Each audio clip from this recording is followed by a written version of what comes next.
So far, we are trying to bring in three devotees from our group offline into Puducherry to go to college over there. Hmm. Right, so they will Yeah. stay in the temple and they would go to college. So for the first one to come up was Himanshu Prabhu, and then Mm-hmm. there's another devotee in our group, Raghu. He's from Bangalore actually, so I had been speaking to him, and Okay. so yeah, he's also planning to get his college. In fact, his parents are pretty supportive actually. They, Hmm. they spoke to Ayappa Prabhu, and I also met them and spoke to them. So they are actually pretty supportive of Krishna, this whole thing. But of course, Uh, they do uh, have their suspicions though. But Hare Krishna Prabhu. I Hare want to Krishna. inform that some people are like not able to join. It just says couldn't connect Yeah. to Are they video call. using that link? So they're using the proper link, right? Yes, yes, this link only, which one I am using. And Sami, you have checked if anyone else is trying to come in.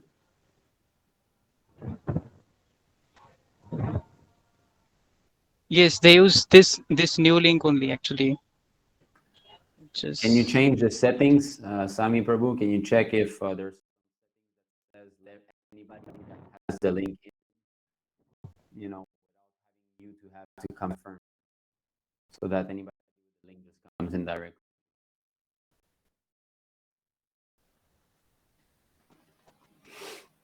Okay, so yeah. Maybe ask them, Raj Prabhu, ask them to try with a different browser, maybe, or on a computer or on a phone. okay, okay, understood, Prabhu.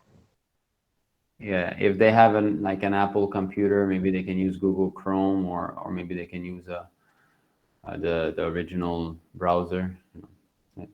Ask them to try. Okay, so thank you very much all for joining. Thank you for inviting me to speak. I always enjoy very much being in your association. So, is there any specific topic you would all like to discuss? Is there any questions, or shall we just? Oh, hmm. So we have a good attendance. We are 12 now. So if any one of you has got questions, you can maybe unmute yourself and speak it out. You can type it in the comment section. Also during the session, if I am okay, here I'm seeing. So Udit Prabhu is saying, Prabhu, can you give some tips to rise early in the morning, Prabhu? Yeah, okay. So to rise early in the morning. Okay, and during this session, if I'm disconnected, I'm sure you're used to it. It just means I'm having problem with my VPN, so you be patient, and I'll be coming back. Okay, so here, Bhakta Udit is asking, Prabhu, can you give some tips to rise early in the morning? So good. Let's talk about practical tips. All right, I think that's a good topic. Practical tips. What I mean by practical tips is clear things that you can do to help your sadhana, basically. And sadhana starts with rising up in the morning. All right. So first thing first, we need to understand uh, if we want to become strong in spiritual life, there's no compromise about waking up in the morning. You cannot wake up at 6, 7 and feel strong spiritually. And I understand that it's hard in the beginning. I used to, when I was starting to chant and read on my own, and I went back to Canada, I started to chant and read in China in 2014. Then I went back to Canada and I stayed at my father's place. So I would wake up, I would try to wake up as early as possible. Sometimes I'd wake up at 5, and I would chant a little bit. And what would happen is that I would go back to bed. And I think this happens with a lot of devotees. There's one young Bhaktin from Singapore. Her name is Shivani. So Shivani Mataji. Almost every morning she sends me a message. She's a little bit simple-hearted. She's a bit like a child. Anyway, so every morning she sends me a message. She says, Prabhu, I'm awake now. It's 4:30. And then I receive another message around 9. oh Prabhu, I'm so sorry, I fell asleep again and I woke up now. So she's struggling like this, and that's normal, that's natural. Because when we don't have the help in the beginning, when we don't have the help of other devotees, it is very, very hard. I actually could not really do it, to become steady on my own. It didn't work. So that's why being with the devotees is so important. But we're not going to be discussing too much of this today, since I know a lot of you don't have this opportunity. You're on your own, right? But one thing that you have, which I didn't have, for example, is that you have online association. Especially some of you are in that Hare Krishna League group, which is fired up. So I know that there's a chanting session. Of course, again, we're all over the world, so our time zones are different. But for those who are in India, there's a chanting session that starts at 5:30 a.m., I believe. Is that the time? 5:30 Yes, a.m. Indian time, right? Yeah. So 5:30 a.m., there's always a chanting link where you can chant with the devotees. So that's already something that can motivate you. That, okay, I can be with the devotees and chant together. So that's nice. Of course, those, like, for example, Sami Prabhu, I believe 5:30 a.m. would be like something at 12 a.m. at 12 at night, right? Or 11 something. So it's not so good. But the thing is that we have to practice. We have to practice. I'm not saying it's impossible. I said I could not do it, but I was not alone for such a long time. What happened is that for 6 months I was trying on my own. And actually, I did not understand really the concept of giving up the association of non-devotees, which is so important in the beginning, because they are stronger than us. Meaning, their faith in a materialistic way of life, to go to school, get a nice degree, buy a nice car, get a wife, make money. Their absorption of consciousness into that path is much stronger than ours into Krishna consciousness. So therefore, will definitely be diverted by them. And that's very important to minimize. I think we'll cover it. We'll try to speak a bit about this topic, which is important today. But first of all, about waking up early, So, okay, practical tips. Don't sleep late. It starts like this. If you sleep late, you'll wake up late. That's just natural. So you must go to bed early, So if you're not feeling tired, then you can change your environment at night. One thing is that if these things, cell phone, they are very agitative to the mind. Why? Because you open this and what do you get? You get hundreds of different choices that you can do. So all of this are different sense objects. Oh, let me read, or let me do that. Of course, my phone, mostly it's all for service. I don't have much. But if we're at school, we have Facebook, we have Instagram, we might see what the other people are doing. So the mind will always be attracted. Maybe you want to do some. How many times? I'm sure all of you have experienced this. I'm definitely experiencing that. You think about doing something on your phone, right? Okay, oh yeah, I need to do that. I need to do this. Oh, what is this? Oh, okay, boom, boom. And then you go 10 minutes, you're doing something else. And then, man, I took my phone to do this and I'm doing something else. Okay, let's come back. So it's so easy to become distracted with the phone. So practical tip number 1, press that airplane mode in the evening time. I press my airplane mode around 7:30, 8 p.m. That's it. I don't reply anything else. I don't communicate, unless really there's something very, very important. But most of the time, I'm on airplane mode by this time. Like this, I put my phone away and I'm free, finally. Because these things are shackles. These are horrible things. Of course, in the service of the Lord, they're wonderful. But think about it. You go outside, anybody can call you, I know a lot of you are younger, but I experienced a time when you could go out and you were just outside. That's all. Nobody could call you, So that was actually, and then the pagers came in, right? Those small box that someone calls the number and you just receive a text, oh, somebody called me. And then people who had that in the beginning, they were like, wow, look at this, I know when someone called me. We don't realize that we're already serving others, and now we're becoming more slaves. Because when someone calls you, what is it? They want something from you. Hey, how are you? How you doing? Da, da, da, da. Yeah, hey, can you do this for me? Or, oh, do you have this? Or da, da, da. So you see, the whole point is to give up that service to others and become servant of Krishna.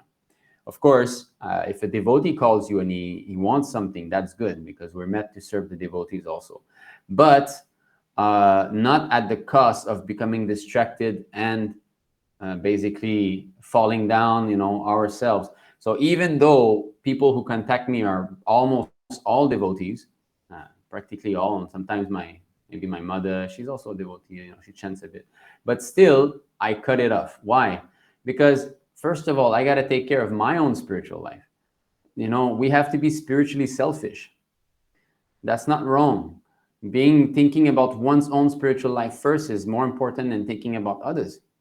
Actually, there's a quote like that where Prabhupada said, even, how preaching is always emphasized in all scriptures. We know that, the Lord says in Bhagavad-Gita, dearest to me, and so on, so many places. But there's a letter where Prabhupada says, however, more important than preaching is to take care of one's own spiritual life. You see, because if you become strong, automatically people around you will all become stronger. Because they will see, what is that saying? अपनीले आचार्य करिले प्रचार अपनीले आचार्य करिले प्रचार. Yeah, exactly. That is the verse from Chaitanya Mahaprabhu. You first of all apply it in your life. I shall teach by example, by applying the principles of devotional service in my own life. This is Chaitanya Mahaprabhu. But I was looking for the English saying, example is the best precept.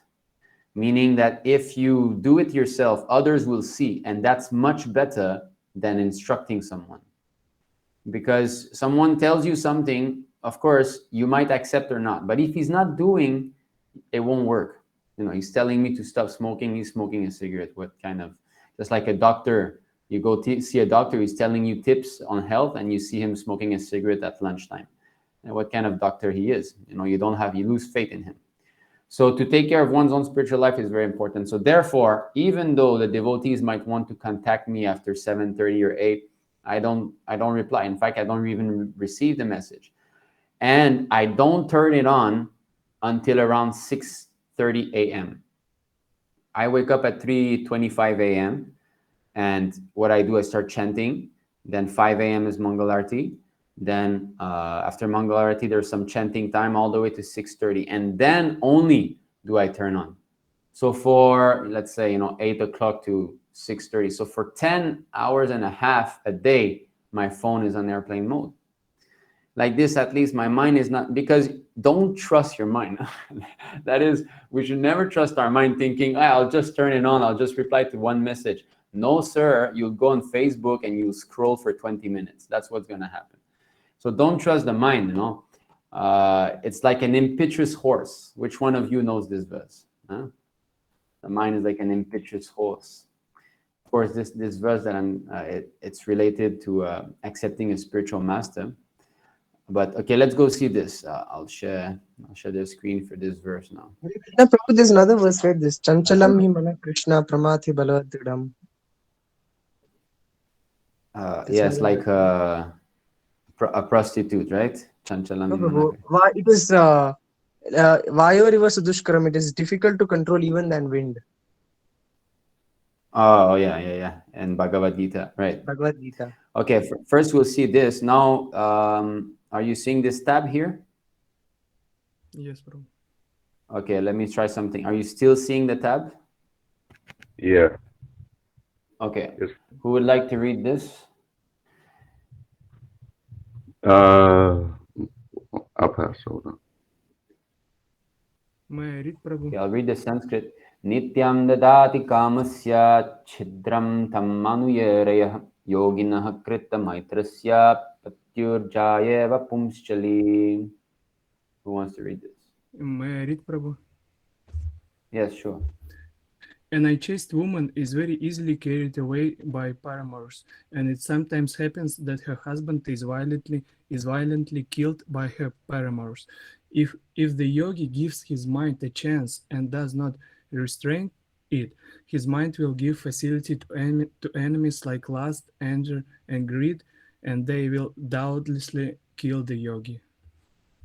They will doubtlessly kill the. So if the yogi, the greatest of all yogi, we know, on the last verse of chapter 6 of Bhagavad-Gita, Krishna says is the bhakti yogi, so the devotee. So that applies to us. If the yogi gives his mind a chance and does not restrain it, now, how to restrain the mind? I'm asking. Who can answer that? My proper practice. I believe it was right Yeah. after But Arjun. Always bring it back under control and to think of Krishna. Okay, under the control of what? What do we use to bring the mind back? Just like if you want to bring back a dog, you use an instrument, right? So how to bring back the mind? Chanting, reading. Yes, intelligence. So this intelligence, let me share here again. I like to share that screen, that picture, because it helps us understand of the horses. So the intelligence is the driver, and the mind. Okay, here it is. Can you see that picture? Can you see that picture? Yes, Prabhu. Yes, Prabhu. Okay. So these are our five senses: the sense of sight, the sense of smell, hearing, touch, and tongue. The reins is our mind, and the intelligence is the conductor, the driver. So if the mind is swept away somewhere, and that verse in the Bhagavad-Gita, that if the mind focuses on one of the senses, it acts like wind, that pushes the sense. So if the mind is swept away, that means one of the senses has been captured. So when we take our phone, we got the eye, right? It's looking at all the icons, the different applications, and so on. So the horse is very strong. That red horse is pulling the mind. And unless we have got strong intelligence, if the driver has got big muscle, then he can pull back the mind. But if not, the mind will be, brought about by the horses. So through means of intelligence. So that's why it's so important to always discuss the philosophy. Sense gratification is bad. Sense gratification is bad. It leads us to misery, and so on, so on. And also to know the instructions of Srila Prabhupada, because intelligence doesn't mean what they do, the materialist. No. There's jnana and there's vijnana. So actually, they are not even in jnana yet. They are on the stage of mental speculation. We have got jnana, okay? But practical application of jnana or knowledge is called intelligence. So if you know that wasting time on YouTube, we're looking at nonsense stuff, is bad, that's jnana. If you actually don't waste time on YouTube, that's vijnana, because you're practically applying that knowledge.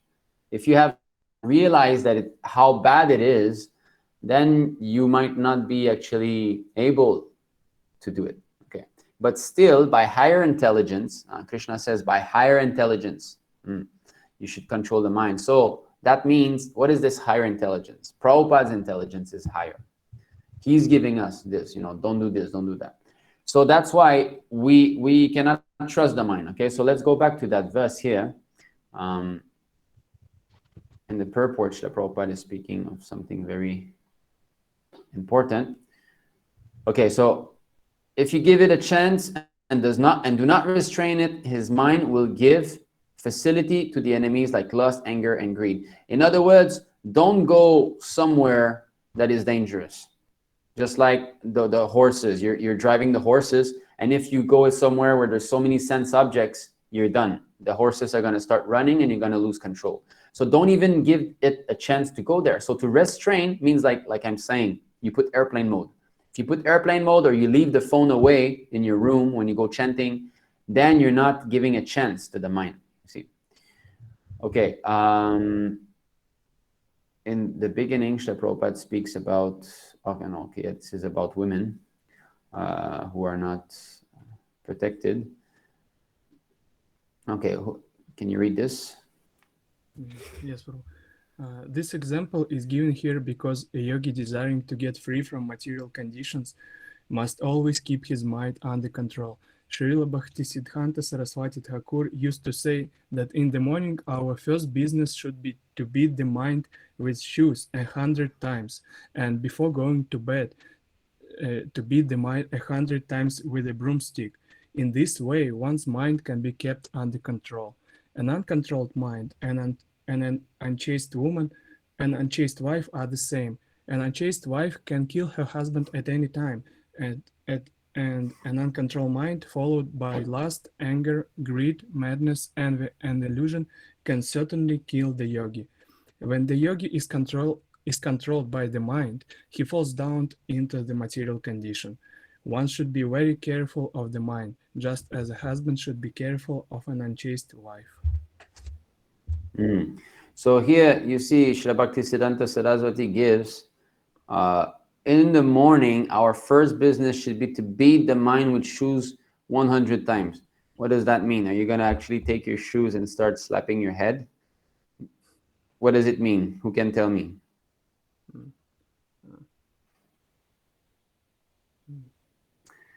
So wouldn't it be being brutally honest with yourself, like being strict with yourself? Yes. So being strict with oneself means what? Means the mind is suggesting something, and you're telling, no, rascal mind, I won't do it. So that is being strict with oneself. So when the mind suggests, so when the mind makes a suggestion, like you're waking up, hey, why don't you look at the message? A whole night of messages or something. So if you want, after all, the world is not going to stop because you're going to reply a message some few hours later, right? If you're waking up, even if some people contacted you during the night, do they need you? Are you the Paramatma in their heart that they absolutely need you? No, they're going to be fine. And don't think that you must, I must, they need me. This is false ego.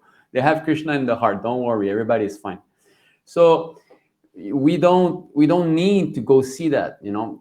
Of course it's natural that I don't want to be missing anything. I want to say, well, what are they saying? What happened?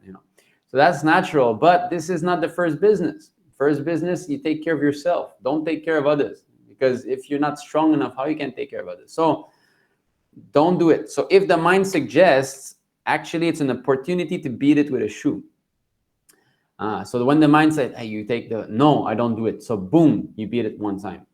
Oh, maybe I'll press the snooze button. No, boom, you beat it a second time. You take a hot shower in the morning, it feels more comfortable. No, boom, you beat it a third time. So all these suggestions will come. Okay, so morning, what should be the business? First of all, we should wake up at the same time every day. That is first. You choose a time, according to your school, your schedule, your work, whatever it is, and you fix that and don't change it, because you're not building your internal clock if you change it. You have an internal clock, and if you wake up at the same time every single day, you will feel good waking up at that time. After some time, after let's say a month or 2 or 3, it will feel very natural for you to wake up at that time. In the beginning, it'll be hard. Don't think it'll be easy. There has to be an effort from you, of course.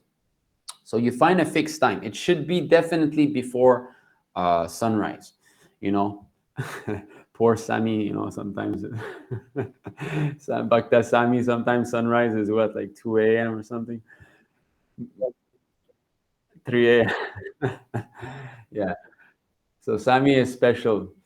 But us, who are in normal countries, I think even Bhakta Dimitri, he must also experience very early sunrise. Now it's summer. What is it? I have the same time zone as Sami Prabhu.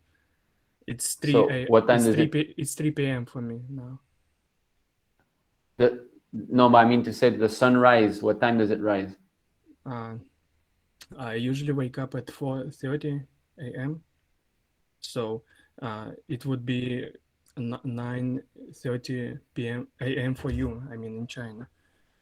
Yes, yes. But what time does the sun rise at the moment where you are? I think about 2 a.m.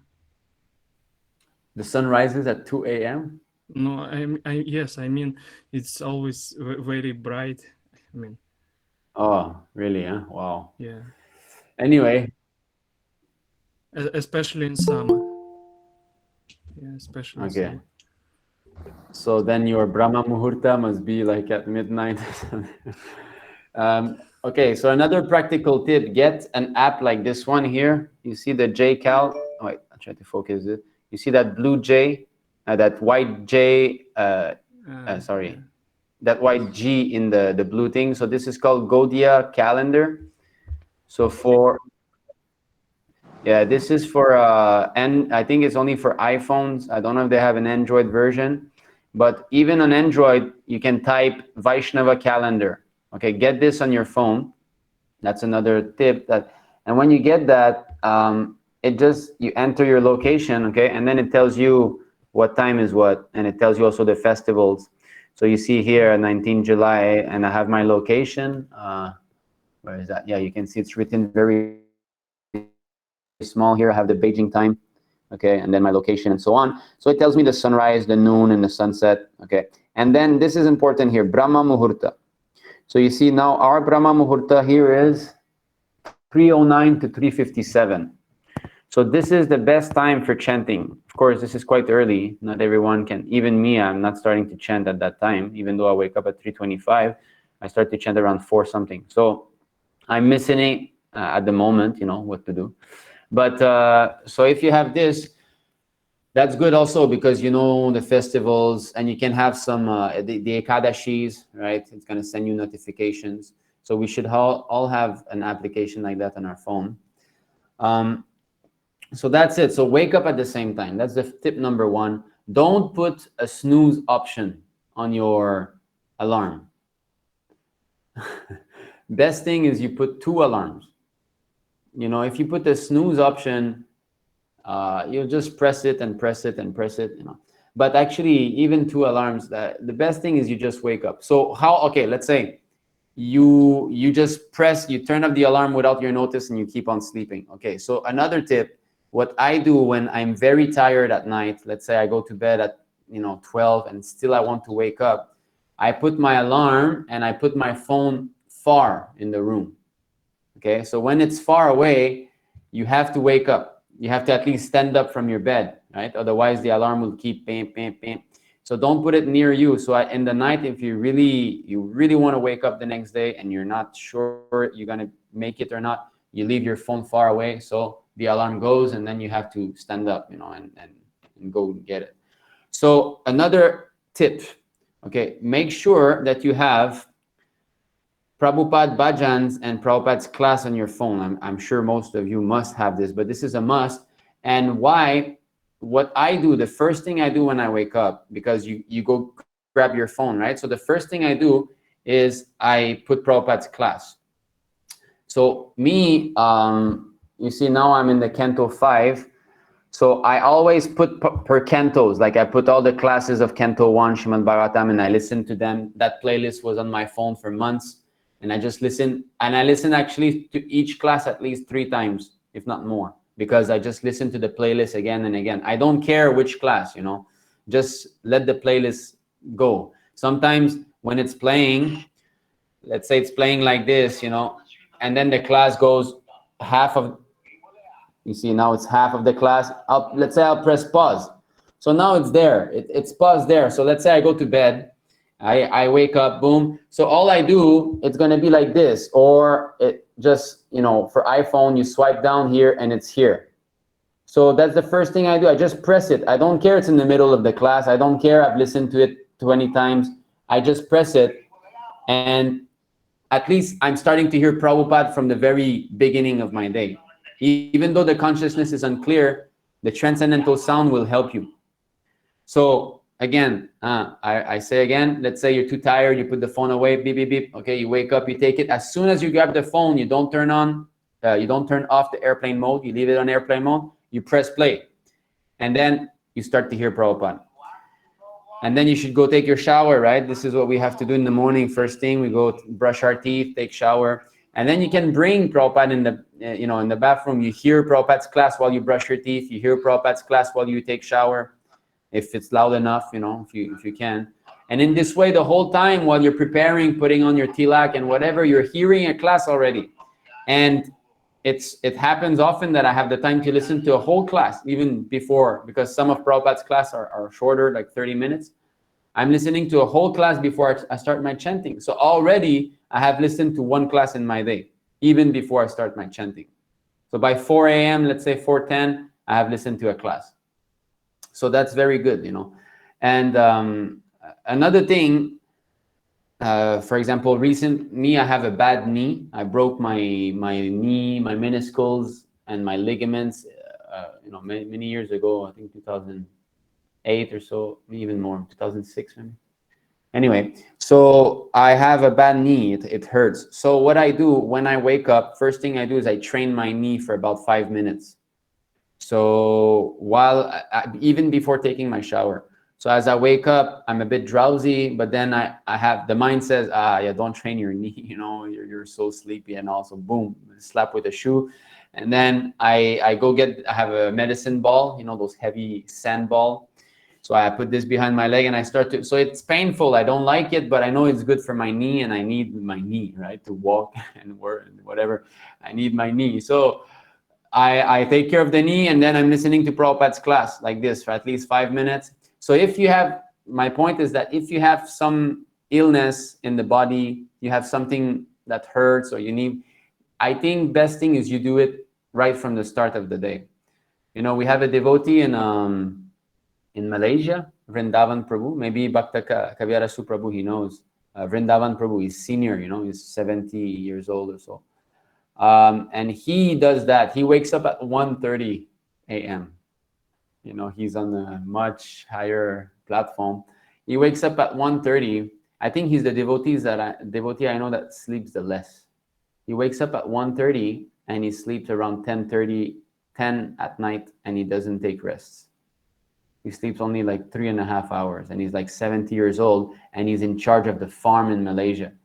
He's planting, he's really, hats off to him.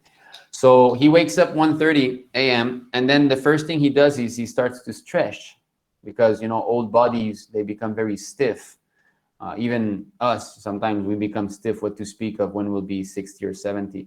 So first thing he does, he stretches. He stretches his back, he stretches like this, and his neck, everything. He says that he does about half an hour stretching, and then he goes for shower. So I think that's a good habit. The whole point is to you organize one day. That's all you need to do. You need to organize one day, and that day you just replicate it again and again and again and again and again. And once you do the same day again and again, it will become so natural. Everything will come in. And when you're regulated, everything becomes easier. It becomes very much easier, For example, the Matajis here, unfortunately, they don't wake up at the same time every day, because, 1 week, one Mataji is doing Pujari. The other week, another Mataji. The other week, another Mataji. So sometimes they wake up at 4, sometimes 4:30, sometimes 4. So that's not good, actually. Of course, I cannot control them, but I try, I give some tips, but, if they follow or not, that's up to them. But definitely wake up at the same time. That is a must. But to wake up at the same time, you must go to bed early. If you need rest, if you need enough rest, just like most of you, I'm sure you don't have much time to sleep during the day, right? Because you're at school, or maybe you're working. So go to bed very early. I also stop sleeping during the day most of the time now, unless there's a lot of service. But I think you heard me say it many times. I go to bed very early, normally 9:30, and I wake up at 3:25, 3:30 like this, and I don't sleep during the day. So like this, I have got my 6 hours of sleep at night, and I'm good to go for the whole day. So if you don't have a chance to rest during the day, then set up your schedule. Okay, let's say you need 7 hours of sleep. Okay, wake up at 4:30 and go to bed at 9:30. What is there to do in the evening anyway? at home. You know, if you want to be studying, let's say for your examination or so on, you can do that another time. You know, so that's it. So evening time, also don't eat heavy meals. If the best is don't eat at all. Actually, you know, take like a cup of milk. Prabhupada was taking something very light in the evening, like a cup of milk and some puff rice. You know, he really liked puff rice. Puff rice is like a nice snack and it's very easy to digest. So if you want something in the evening, eat something very light. Don't take something heavy, especially not grains or you know, anything heavy on protein. Don't take that because you'll wake up like a stone. You know, you won't be able to wake up. That's all. So if you actually, according to Ayurveda, we don't digest once the sun is set. Poor Sami and Dimitri Prabhu. In winter, I think you're only digesting some 4 or 5 hours or something. But anyway, so you try to adapt, you know, but it says that, yeah, our fire of digestion is very weak when the sun sets. So if you eat after sunset, it's bad. I know in some temples, there's this habit of eating very late because there's a late offering, right? It's like sometimes 9:30, there's an offering of puris and so on. So there will always be devotee eating those, and they can even be eaten the next day morning. It doesn't matter. You can keep in the fridge, but definitely try not to eat. I only eat 2 meals a day. I don't eat in the evening.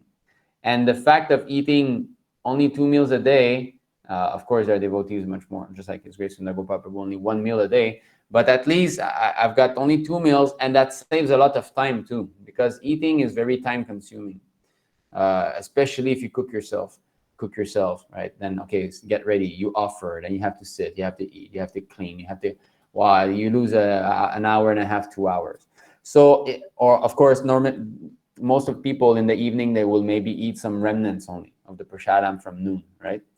So, but still, keep it very light. If you feel that you're hungry, keep it very light. Or you can try just drinking milk. Me, I find that if I take a good cup of milk, like 400 milliliters, 500, I feel satisfied and I'm good to go until the next morning, you know.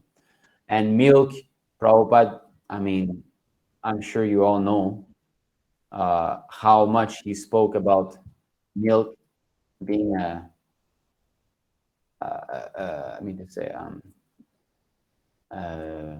what is the word he uses? Like miracle, yeah, miracle product, you know.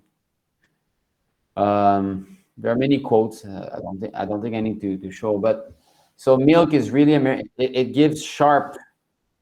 Sami Prabhu, can you mute your microphone? I think there's a bit of echo. Yeah, so it really helps developing a sharp brain so that we can understand Shastra better. So here we have something that's free. I mean to say, it's easy. You just drink it and you will be able to understand Shastra better. So why not do it? You don't even need any effort, and it's nice. It tastes good. Last time, I think I told you, mix your milk with spices. And Prabhupada said, drink it as hot as you can handle. That's another important thing, as hot as you can. So you boil the milk with spices. I always put turmeric powder, cinnamon powder, cardamom powder, and some grated nutmeg. You know, I put this 4. I boil it like that. I offer it. I have a picture in my kitchen. You know, I offer it already in the pot. I don't transfer it. You know, I offer it from the pot itself. Mine offer. I put 1 tulsi leaf. I said a mantra, and immediately I take it because I don't want it to cool down, and I don't want to be wasting too much time, you know, waiting and all. Since it's just milk, right? It's not like an official offering and all, but still, you know, you offer with as much devotion as you can manifest. And then I put it in my cup and I add 1 teaspoon of honey and I mix it. You know, 1 teaspoon, maybe even more, up to you, up to taste. And I just drink when it's very hot, you know, not burning the tongue, but, you know, almost. I try to drink it as fast as possible. Or sometimes a bit, if it's very hot, I can take my time. But the point is this, Prabhupada said we should drink it as hot as possible. And for those of you who've got problem with milk, I always had problem with milk products. You know, I always used to have a congested nose and all of this. So, but I get absolutely nothing when I put turmeric in it and when I drink it hot. I feel even better when I wake up in the morning. You know, I wish I knew that before. I learned that only 3 years ago, 2-3 years ago. You know, I did not know this before. It's really a miracle. You know, turmeric is the key actually. Cinnamon and all, it's good. Sami, do you want to say something? Okay. Okay. So cinnamon, it gives some nice taste, and it's some heating, especially in winter. You know, it heats up the body, right? Nutmeg, all of this is for taste mostly, but turmeric is the key, because turmeric will block the clogging effect of milk. You know, you wake up with a nose full of mucus and all. It won't happen when you put turmeric in it. So that's it. So evening time, you do that, and then if you follow that, if you go to bed early, you don't eat, you put your distracting phone on airplane mode in the evening time. So what do you do then? You're, you know, okay, airplane mode. What do you do evening time? Well, that's very simple. You read. That's what you do. You must read, you know. Attending these class is very good. You should always do that, but we should all have some reading time. And reading on the phone, I don't suggest that, because the same reason that I told you before. Don't trust your mind. The phone has got, you know, a phone is a phone. It can do a million things. The Prabhupada books can only do one thing. It cannot do anything else. So that's why I still use physical books, even though phone might have more advantages, like, oh, you're reading something, you like it, you can save it immediately, right? You can copy paste in your Evernote or whatever. But still, I don't consider so much. If I read something that is very new, oh wow, this is really good, then okay, I'll take it. And even though it's on airplane mode, I can still do it. I go search it for where I read it, okay, and then I save it, and that's it, and then I put it back. But it's still on airplane mode, you know. So that's it. So if you have, I'm sure you all have Prabhupada's physical books, and it's just so, the relationship with a book is so different than with your phone. It's, you know, Prabhupada's books are so beautiful, and so there should be this time in the evening where it's just you and Prabhupada's books and nothing else, no one else. You just cut off, you know, with the world, and you just absorb yourself in reading, and that should be the last thing you do before going to bed.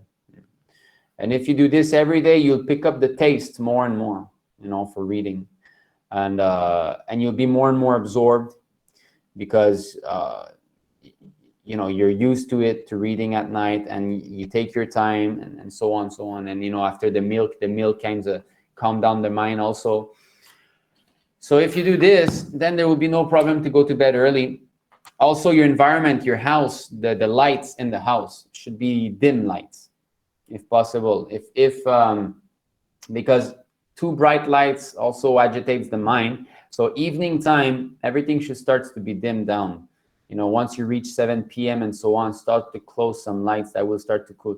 So in this way, you'll be able to sleep very fast, because devotees should be able to fall asleep in a matter of minutes. Not that I have to roll left and right, you know, for 30 minutes. That's not natural. That means the mind is agitated. That means we've been performing too many material activities during the day. So I know some of you are students, and surely you must be feeling some stress because of examination and studies. But a devotee actually is capable of sleeping in like a few minutes and waking up very easily. Both should be there. Not that I turn for half an hour to sleep, and then even though in the morning someone kicks me, I don't wake up. You know, that's not good. So yeah, in this way, because sleeping, there's sleeping in the mode of goodness, sleeping in the mode of passion, sleeping in the mode of ignorance. Ignorance means you're in complete deep sleep. You know, an elephant is next to you. You won't notice. You won't wake up. So that's motivating. We all go through this. You know, they say there's phases, you know, of sleep. But when we go more in the mode of goodness, the very deep sleep will be kind of lessened. Sleeping in the mode of passion means a lot of dreams. That also not good. Prabhupada did not like that, and that's why he doesn't want us to pass 6 hours of sleep. If we pass 6 hours of sleep at a stretch, you're going to start dreaming like anything, you know, and that's not good, because your mind is becoming contaminated in the mode of passion. And as you wait, when you wake up, you're starting backward already. You know, it's going to take even more efforts to come back to your standard, clear consciousness. And sleeping in the mode of goodness means light sleep. That someone comes in the room just opening the door, not even making much sound, and you can wake up, So in this way, the Lord says in Bhagavad-Gita, right? One who regulates his habits of eating, sleeping, recreation. What is that verse? 6:17. 6:17, right?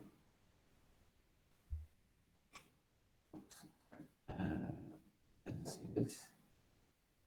Yes. So, okay, here it is. Who wants to read this?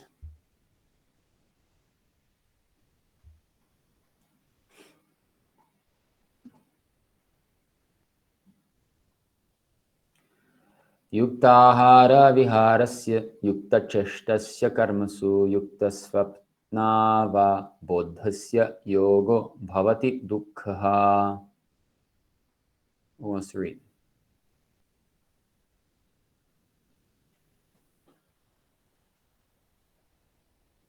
Hare Krishna. Translation. He who is temperate in his habits of eating, sleeping, working, and recreation can mitigate all material pains by practicing yoga systems. Should I read the purport of the poem? Okay, yeah. So, yes, please purport. Extravagance in the matter of eating, sleeping, defending, and mating, which are demands of the body, can block advancement in the practice of yoga. As far as eating is concerned, it can be regulated only when one is practiced to take and accept prasadam, sanctified food. Lord Krishna is offered, according to Bhagavad-Gita 9.26, vegetables, flowers, fruits, grains, milk, etc. In this way, a person in Krishna consciousness becomes automatically trained not to accept food not meant for human consumption, or which is not in the category of goodness. As far as sleeping is concerned, a Krishna conscious person is always alert in the discharge of his duties in Krishna consciousness, and therefore any unnecessary time spent sleeping is considered a great loss. A Krishna conscious person cannot bear to pass a minute of his life without being engaged in the service of the Lord. Therefore, his sleeping is kept to a minimum. His ideal in this respect is Srila Rupa Goswami, who was always engaged in the service of Krishna and who could not sleep more than 2 hours a day, and sometimes not even that. Thakura Haridasa would not even accept prasadam, nor even sleep for a moment, without finishing his daily routine of chanting with his beads 300,000 times. Yes. 1,000. So here, Srila Prabhupada is giving us examples of acharyas, Vaishnava acharyas. We won't be able to match them. So that's already there. But we should try to get as close as possible.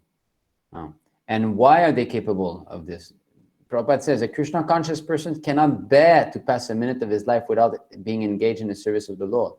So this is a Krishna conscious person. That means a pure devotee, one who cannot bear even a moment, without trying to serve the Lord. Okay? So at one point, when we advance spiritually, there will be a time when we'll start to realize that time is very precious and we cannot just waste it doing material activity. So it comes from that realization. How much we'll be able to eat less, sleep less, will come from this, by understanding how much we should not waste time, So that is Vigyan, to realize how time is precious. Chanyaka Pandit, that even with millions of golden coins, you cannot buy one moment back of your time. So how precious it is. People waste time sleeping 10 hours, 12 hours, on Saturday, Sunday. They don't know how precious this time is. So therefore, his sleeping is kept to minimum. His ideal in this respect, so he gives the example here, Srila Rupa Goswami, 2 hours a day. And sometimes he was even not sleeping. Thakur Haridas would not even accept prasad, nor even sleep for a moment without finishing his daily routine of chanting his beads. So devotional service comes before eating and sleeping. That should be the mood, Okay, finish. As far as work is concerned, a Krishna conscious person does not do anything which is not connected with Krishna's interest, and thus his work is always regulated and is untainted by sense gratification. Since there is no question of sense gratification, there is no material leisure for a person in Krishna consciousness. and because he is regulated in all his work, speech, sleep, wakefulness, and all other bodily activities, there is no material misery for him. Yes. If you become regulated in everything, you won't practically fall sick, because everything being regulated, and not only fall sick, material misery, also miseries of the mind, and any inebrieties that we get in our day, just like, oh, I'm feeling distressed now, I'm feeling depressed. If you're regulated in everything you do, these things won't find its place. Why? Because here, as far as work is concerned, a Krishna conscious person does not do anything which is not connected with Krishna's interests. Everything in our day should be connected. Now you might say, well, I'm going to school and this and that. Okay, that's all right. At the moment you're doing this, but that does not mean that the degree, that you'll get, your bachelor degree or whatever it is, actually it belongs to Krishna. That skills that you will acquire, you can be using it in Krishna's service in the future. And if ever you want to be working, then you should know that money that I'll be making, I'll offer a part to Krishna. So at least there's some connection here. And thus his work is always regulated and is untainted by sense gratification. If our work is tainted, here it says untainted. If it's tainted by sense gratification, you cannot be regulated, because the senses won't be controlled. They will pull you left and right. And therefore you cannot sleep at the same time. You cannot wake up at the same time. You cannot eat at the same time, because your senses are the boss. Oh no, now you waste time on your phone. Now you go and do this. Now you go do that. So you cannot be regulated. Since there is no question of sense gratification, there's no material leisure. That's an important point. No material leisure. What does that mean? Time for myself. I want some time for myself. I want some time for me to just lie down on the bed and no, there should not be this. So the more we advance spiritually, the more this material leisure will disappear. Actually, material leisure means making the body comfortable, means becoming more convinced that we're the body. It means death, basically. So that's why tapasya, tapo divyam putrikadena. We must perform tapasya for divya gyan, to realize that we're not this body. So if you treat the body very nicely, that you sleep in the best of bed, you eat the best of food, how to realize you're not the body. So that's why, so here, I thought it was in this purport that Srila Prabhupada says we should not sleep more than 6 hours. He is interpreted as eating, sleeping, working, creation. Anyway. In the previous verse, probably. Previous, huh? Yeah. Oh, okay, yes, that's the one. Okay, who wants to read this? There is no possibility. Oh, yes. Please read, Guru. Please. Now you can go. Manu Prabhu, you can go ahead. Jibru. There's no possibility of one's becoming a yogi, O Arjuna, if one eats too much or eats too little, sleeps too much or does not sleep enough. Yeah. So this eating and sleeping is different for all of us.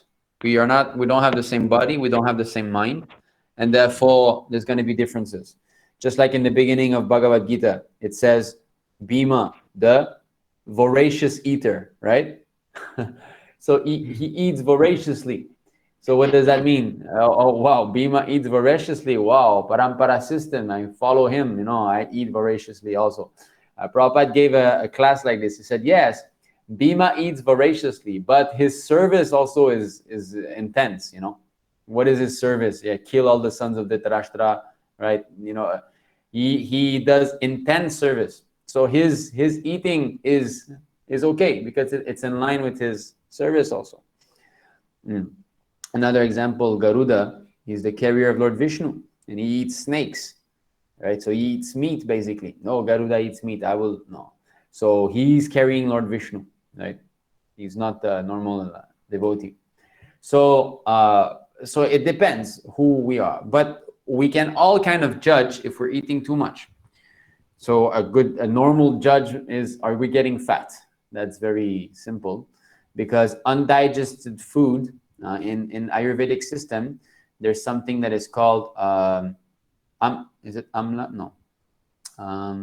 Undigested food is called, there's a word for that in Ayurvedic system. Okay, I have forgotten.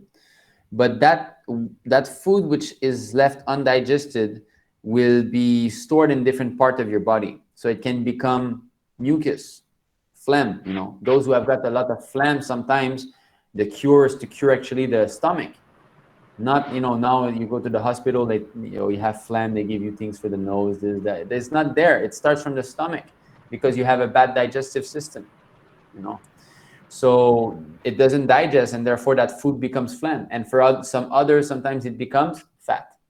So the more fat you have on the body, that means the more undigested food you have.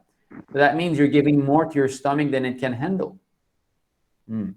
So that's one key. Okay, are we getting overweight, right? So that's one thing, overeating. Another thing is that we won't be capable of, waking up, going to Mangal Arti, or even immersing ourselves in studying Bhagavatam or all, because Krishna says here, you cannot become Amma. Yes, Amma, exactly. It's called Amma. So this Amma will be stored as fat. And if we overeat, then we won't be able to perform our devotional service properly. We'll be falling asleep in classes, or we will be chanting and our mind will go left and right. You will try to worship the deity nicely and it won't work because you won't be able to be present. And you cannot become a yogi. What does yogi mean? Linking, right? So the yogi links, yoga. So to link with Krishna, to try to be in the mood of service, that won't work because your mind will be, agitated by that too much, that overeating. So Prabhupada said, according to Ayurveda, our stomach, let's say our stomach is a circle, half should be of food, and 1/4 water, and 1/4 air.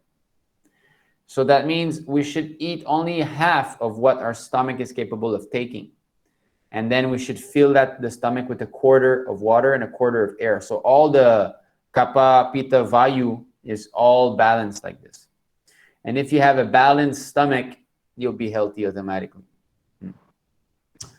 So Prabhupada said, there's a good, another practical tip. Prabhupada said, sometimes you're feeling, should I eat? Right? Sometimes we're thinking like that. Should I eat now or not? Should I? So Prabhupada said, when you're unsure, better not eat, except in winter. If in winter time you have this question, should I eat? Then okay, you can, because in winter time digestion is very strong, and you need more, fat and all to handle the cold. So in summer, if you're thinking, shall I eat? Don't eat. So Prabhupada said like that. Then if you're thinking, should I go evacuate? Right? Should I go pass stool? Prabhupada said, you go.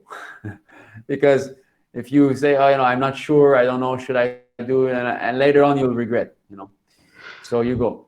Then there was another practical, I think there was 3 like this. Maybe if one of you has heard this class of I think he's quoting from somewhere, I'm not so sure, but I remember those 2 at least. So that's it. So shall I eat? Better not to eat, because anyway, the whole point is to try to control the tongue. So eating is, the tongue is the most voracious of all senses. It's the hardest to control. So how can we start controlling the tongue? Prabhupada said, eat nothing but Krishna Prasadam. That's very important.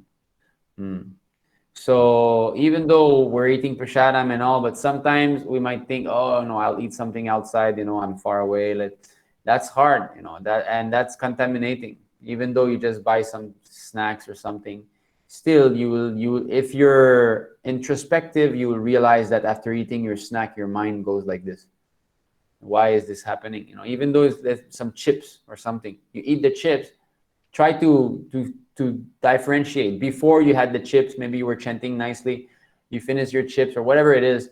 After that, you won't feel the desire to perform service as previously.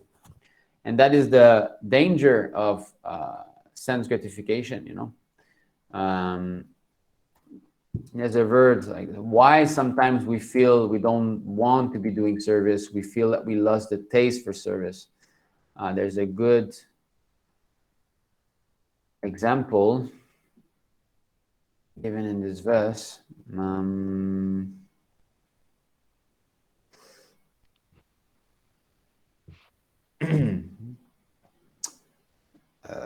Just give me a moment.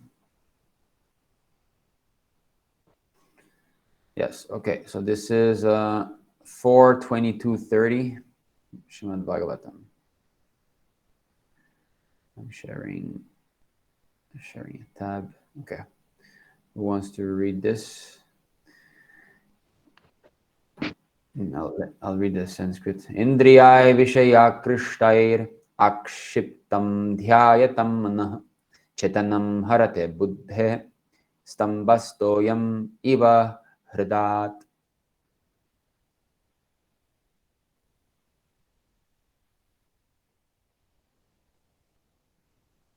Hare Krishna. Who wants to read? When one's mind and senses are attracted to sense objects for enjoyment, the mind becomes agitated. As a result of continually thinking of sense objects, one's real consciousness almost becomes lost, like the water in a lake that is gradually sucked up by the big grass straws on its bank. Yes. So one's real consciousness almost become. What does this mean? That means Krishna consciousness, because in the material world we say consciousness. Why? Because there's no Krishna. Actually, consciousness means Krishna consciousness. The standard of consciousness, what it means to be conscious, it means to be conscious of Krishna. As soon as you say conscious, there must be the conscious person, there must be the consciousness, and there must be the object upon which our consciousness is put on. And that is Krishna. The object should always be Krishna. In the spiritual world, everybody is also conscious, but we don't say conscious, we say Krishna conscious. Therefore, Prabhupada said International Society for Krishna Consciousness. Consciousness is there, but in the material world, only the name, the word consciousness is there. Mine is Krishna. Actually, we should always be saying Krishna consciousness, my Krishna consciousness. So real consciousness almost becomes lost, like the water in a lake that is gradually sucked up by the big grass straws on its bank. So sometimes in a small lake, you say there's some big tall grass surrounding it, right? So the water is compared to our Krishna consciousness.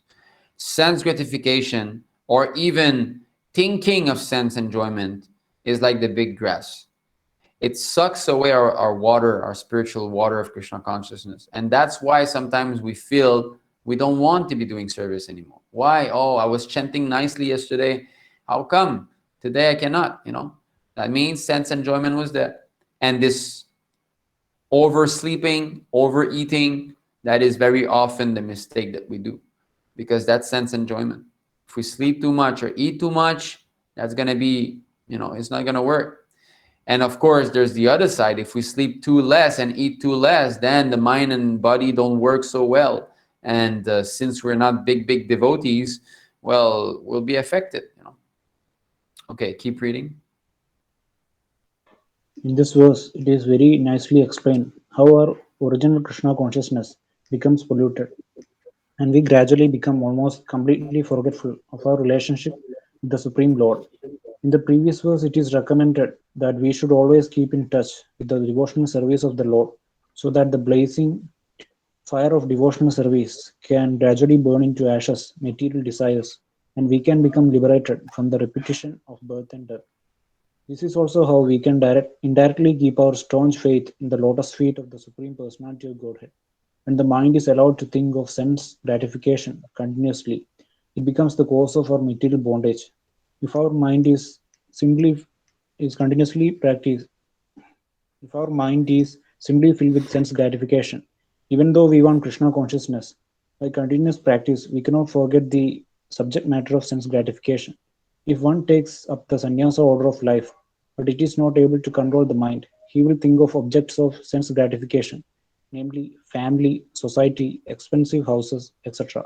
Even though he goes to the Himalayas or the forest, his mind will continue thinking of the objects of sense gratification. In this way, gradually, one's intelligence will be affected. When intelligence is affected, one loses his original taste for Krishna consciousness. Yes. So very nicely explained by Srila Prabhupada. If our mind is simply filled with sense gratification, that's why we should never trust the mind. We should never offer a chance to the mind to be engaged in sense gratification. Even though we want Krishna consciousness, by continuous practice, we cannot forget the subject matter of sense gratification. Okay, which verse of the Bhagavad-Gita says that?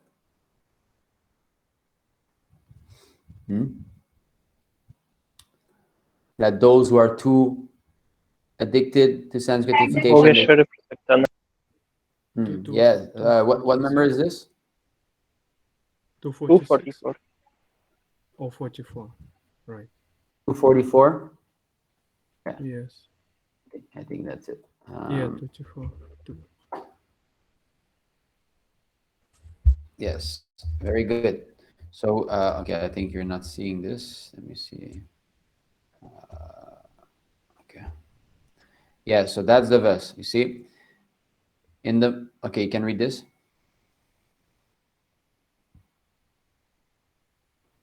The translation, Prabhu? Yeah. In the minds of those who are too attached to sense enjoyment and material opulence, and who are bewildered by such things, the resolute determination of devotional service to the Supreme Lord does not take place. Exactly. So if our mind is too much engrossed in sense gratification, then we won't be able to develop a resolute determination. It won't take place. We won't become serious. Because why? These are the tall grass surrounding our lake. It's going to suck everything. Even though you try, if you don't give up sense enjoyment, you won't be able. And what is that resolute determination? The Lord was speaking just a few verse prior to that, 241, that vyavasayatmika buddhi, right? So vyavasayatmika buddhir ekeha kurunandana bahushaka hyanantascha buddhayo vyavasayinam. Who wants to read? Those who are on this path are resolute in purpose, and their aim is one. O beloved child of the Kurus, the intelligence of those who are irresolute is many-branched. Yeah, so this resolute, you see, vyavasayatmika, Prabhupada says, resolute Krishna consciousness, buddhi, intelligence. So the intelligence is fixed up in one thing. And what is that? What is that intelligence is fixed on one resolute? That means preaching. When one has got only one goal, and that's to preach this Krishna consciousness, that is the best effective way to control the mind. There's no better way than that. Because everything, your intelligence is always engaged on what should I do next, how to preach. Okay, would I give a class? Would I make a video for Krishna? Would I make this? Would I read? So your intelligence is fixed. It's going in one direction. But those who are attached to sense gratification, we saw it, 244, because of your sense gratification, you are irresolute. You cannot become very convinced. You cannot become very fixed up. Because you're pulled left and right. So you have many branch. What does that mean, many branch? Oh, yes, I'll advance in Krishna consciousness, but I'll buy a house. But I'll get the most beautiful wife. But I'll get this degree. But I'll get that. I'll get that. So if everything is linked up with Krishna, then all these things you can accept also, but it won't bewilder you. It won't be different branches. It'll be one.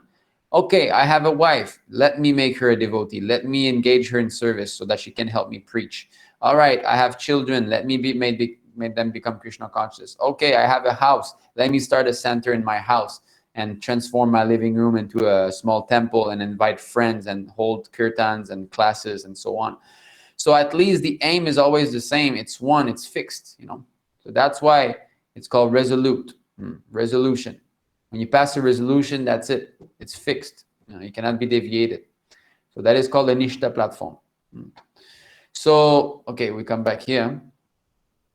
So if one takes up the sannyas, if one takes up the sannyas order, okay, even though he goes to the Himalayas or the forest, his mind will continue thinking of sense objects, of sense gratification.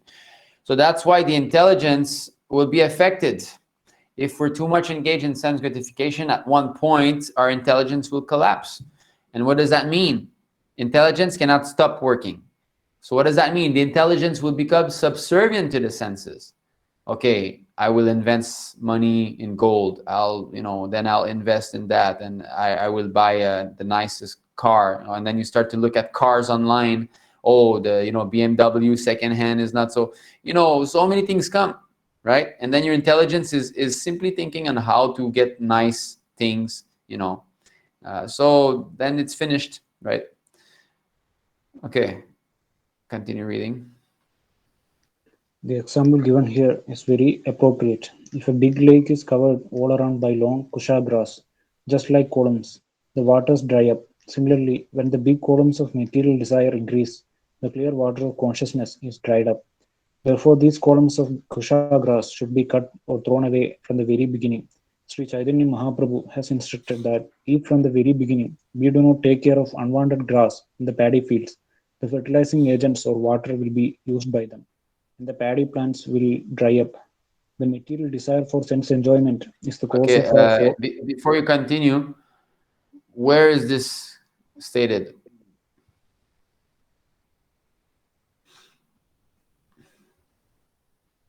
Does any one of you know? Okay, this is in relationship. Shri Chaitanya Mahaprabhu says that we have the Bhakti Lata Bij, right? In the Chaitanya Charitamrita. He speaks of our Bhakti Lata, and I'll just stop. So we all have this Bhakti Lata in the heart, and the anarthas, or the unwanted creepers, are growing with the Bhakti Lata. Why? How is this happening? So I won't go there because this is a very big purport and all, but in that purport, Srila Prabhupada explains that if we misuse the water to water the Bhakti Lata Bij, we will also be watering the unwanted creeper. Now, what is this water? Shravanam Kirtanam. Shravanam Kirtanam is the watering process to grow our Bhakti Lata Bij, our devotional creeper. Now, why is it that we're watering the unwanted creeper and not the real thing? Because of chanting offenses. That's the key. If we chant with offenses, we are watering the unwanted creeper. What are those unwanted creeper? They're unlimited in numbers, but they can be summarized as, desire for wealth, desire for women, desire for followers, right? Puja, labha, right? All these things. Desire for adoration. Oh, I'm a big devotee. I have learned hundreds of verses. Now look at me. Everything for Krishna is good. The same thing for ourselves is bad. Learning 1,000 verses, if it's for preaching for Krishna, it's wonderful. It's A1. But those same 1,000 verses, if you want to be puffed up and show off, it's a destruction for ourselves. So therefore, the key to not be affected by these things, because in that purport, Srila Prabhupada says that those unwanted creeper might look exactly like the bhakti creeper. What does that mean? That means that one of these anarthas might appear as if we're doing bhakti. For example, there's some speaker in ISKCON, a very famous one, young Prabhu, he's always have a A1 haircut. Anyway. Amarendra. Yeah, Amarendra. So Amarendra Das, he's very learned. He knows so many verses and all, But you can feel, at least I can see, when I never really listen to it, but for the little I see him speak, he really likes to hear himself speak, and he quotes from left and right and this.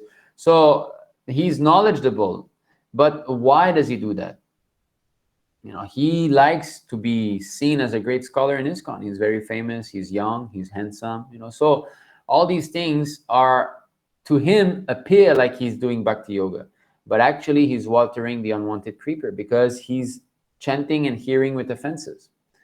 So that's why it's so important to try to give up the offenses when we chant Hare Krishna.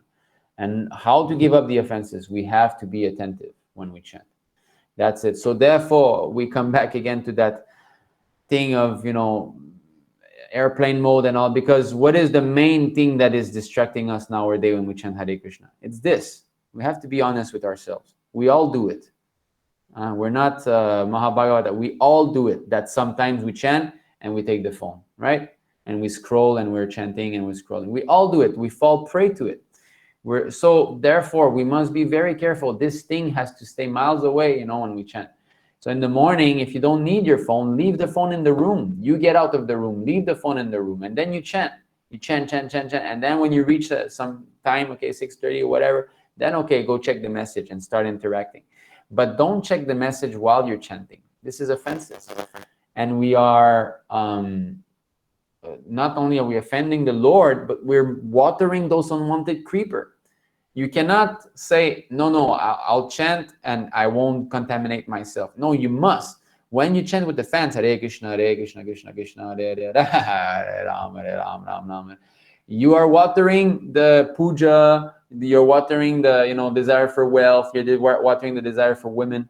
Unperceptibly, you're doing that.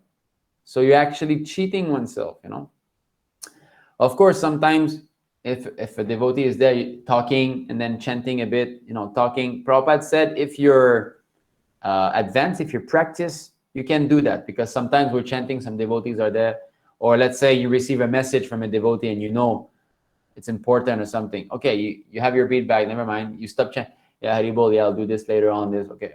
But not that every 2-3 mantra, not like this, but like I say, best thing is the phone is away, and then you focus on chanting. So this is one of the key factors to become nishta.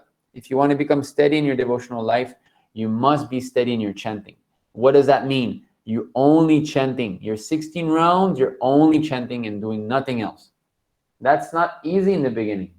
I'm not saying it's easy. It took me a long time, and even now, sometimes, especially if I did not finish my rounds in the morning, if I chant in the morning or during the day, generally it's at the temple room. I only do that. The times where I still fall for that, it's maybe if I have a few rounds in the evening, I feel tired and I try to chant, and maybe I will come on the computer. But at least what I do, I'm looking at Prabhupada's books, or I'm trying to buy some things for the deities. So I don't do something nonsense. You see, I do something connected with Krishna. But I'm not telling you do this. I'm not telling you to do that. It's still offensive, even though I'm looking at Prabhupada's books because your attention is not on the chanting. But if we are capable of chanting our 16 rounds every day, simply chanting, we will definitely come to a steady platform, and that will be your strength. The chanting is the strength. Everything is centered around our chanting. This is how we test whether we're advancing or not. Is our chanting improving? My chanting, it takes me 10 minutes to finish one round. I chant very slowly. So therefore, it takes me 160 minutes to finish my round. So what is that? 2 hours and 40 minutes. So it takes me more time than most devotees, but I do it. So 2 hours and 40 minutes, generally, practically every day of the week, I'm capable of. Of course, I'm not praising myself here. Please don't misunderstand me. I'm just giving you an example that it's doable, it's possible, even though we're alone. So, and best thing Prabhupada said is you chant in the temple room. So if at home you have got a small temple room, or you've got the place where you have your deity or your pictures, you chant there. That's the best place. That's even better than taking a walk and chanting. Of course, taking a walk and chanting, if you want to be healthy, is not forbidden. But my experience is that my mind is not as steady as within the temple room when you're at home, 4 walls, only Krishna's picture everywhere. Then you chant, you can improve. So that's it. Okay, let's come back to, we haven't finished that purport. Okay.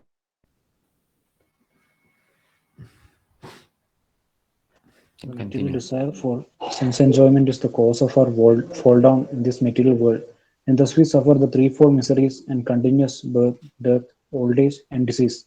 However, if we turn our desires towards the transcendental loving service of the Lord, our desires become purified.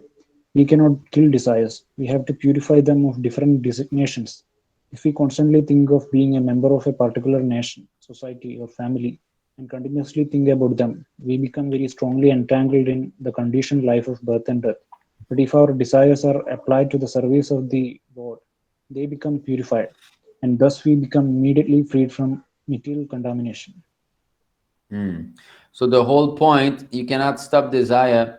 So the whole point is to basically always be engaged in service. That's the key, So when we're doing some service, we should think, what is the next service. It should always be like a chain.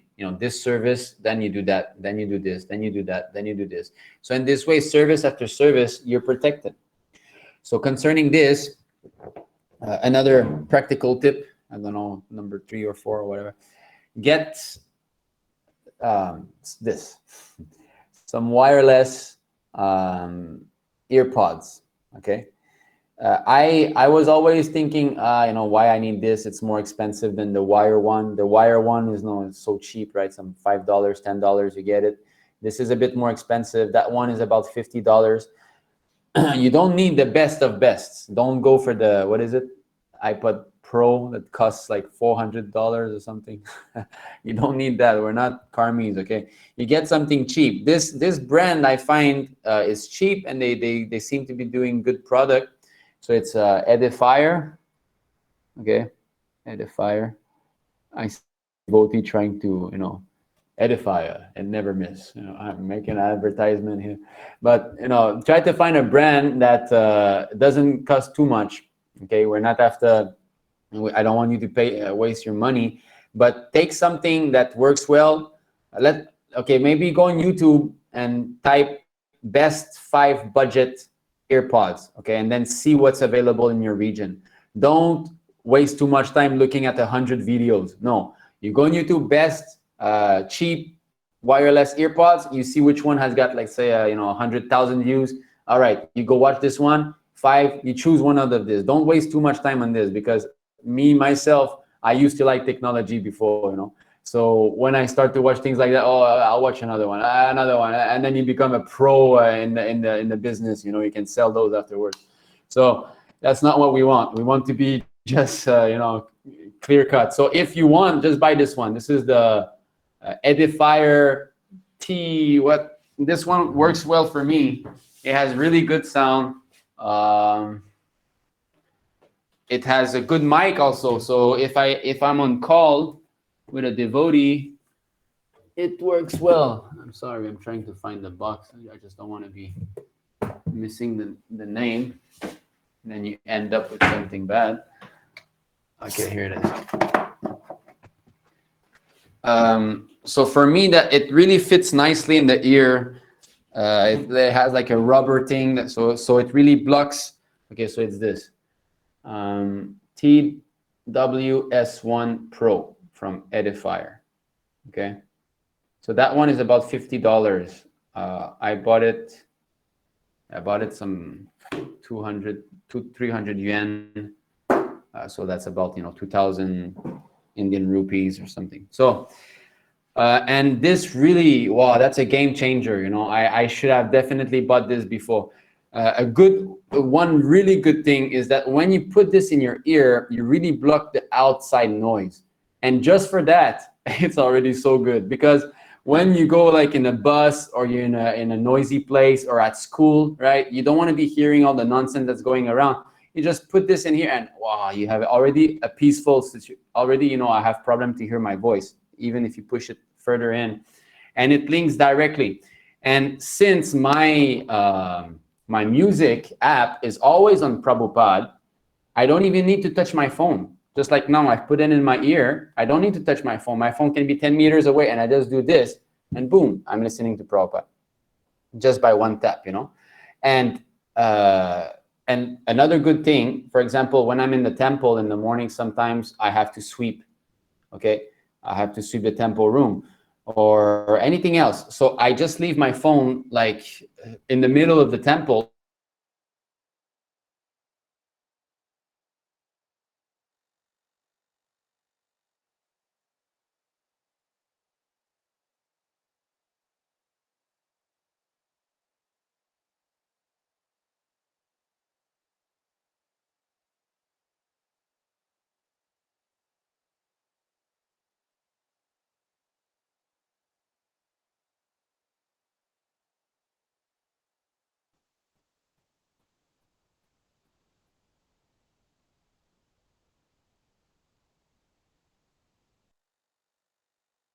Okay.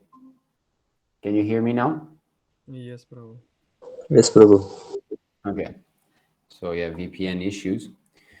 So as I was saying, like this, if I have this, I'm listening to a class while I'm sweeping or while I'm cooking. You know, of course, sometimes you can just put the speaker, but sometimes it happens that the fan when you're cooking is very loud, or even the sound of the ghee or the oil cooking, you don't listen very nice. If you have this, it's right there, you know. So that's so good. When I go out also, I just put it, or not even this, you know, I'm, you know that I'm with only Matajis, right? You know that Matajis really like to prejalpa, chit chat. So sometimes they're all there on the table. I never eat with them. You know, I mean, I eat on my small separate table. So, but, so, okay, all right, boom. I just plug my ears and I put Prabhupada class and I have my prashadam. So it's like a shield, you know, it's protecting you from all that annoying noise out there. And for those of you who go to school, I think this is amazing. You know, you just put this and you're always with Prabhupada. You're always listening to him, to his classes or to his bhajans or whatever it is. So definitely get one of this. It has helped me a lot. And yeah, I wish I had that before. So in this way, we always try to be connected with Krishna somehow or other. So these tools are definitely good, but they're also dangerous at times. Another tip, sometimes we have a few minutes, right? Let's say you're in the lift or you're waiting for a bus and you don't want to be starting to read maybe Prabhupada books because maybe you're, you know, to start reading Prabhupada books, you like to be in the mood or something. Let's say you have just a 5-minute window, you're not doing anything and you know something is coming and you don't know what to do. So I feel that this is the best time to study verses because studying verses is very fast and you can just stop it whenever you want. You're not kind of losing the flow of reading Prabhupada books, you know. So that's another tip for those. I don't know if they have Pocket Vedas for Android, but that's the best app I feel that's been done for devotees. This Pocket Vedas. You know that Shriman Tadavidas Brahmachari uses this to give his classes. He's got it on his iPad, right? So it's very practical. You know, you've got all of not all of them, but almost all of the books here, right? So Shimat Bhagavatam and so on. So it's a payable version. It costs something, but it's not expensive. Definitely you should buy it. So Bhagavad-Gita, you know, Shimat Bhagavatam. I don't know if they have it for Android. Do they have this for Android? I think not, huh?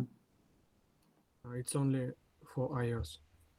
Only for iOS. Okay. Anyway, so for those of you who've got iPhone, and how to study verses, you see you've got the bookmark there, a star at the bottom. So if you press, you can bookmark the verses that you want to be studying, you know. And there's two types of bookmark. One is just really a bookmark where you go always to the same verse. One is a dynamic one. So let's say you want to be studying Nectar of Instruction.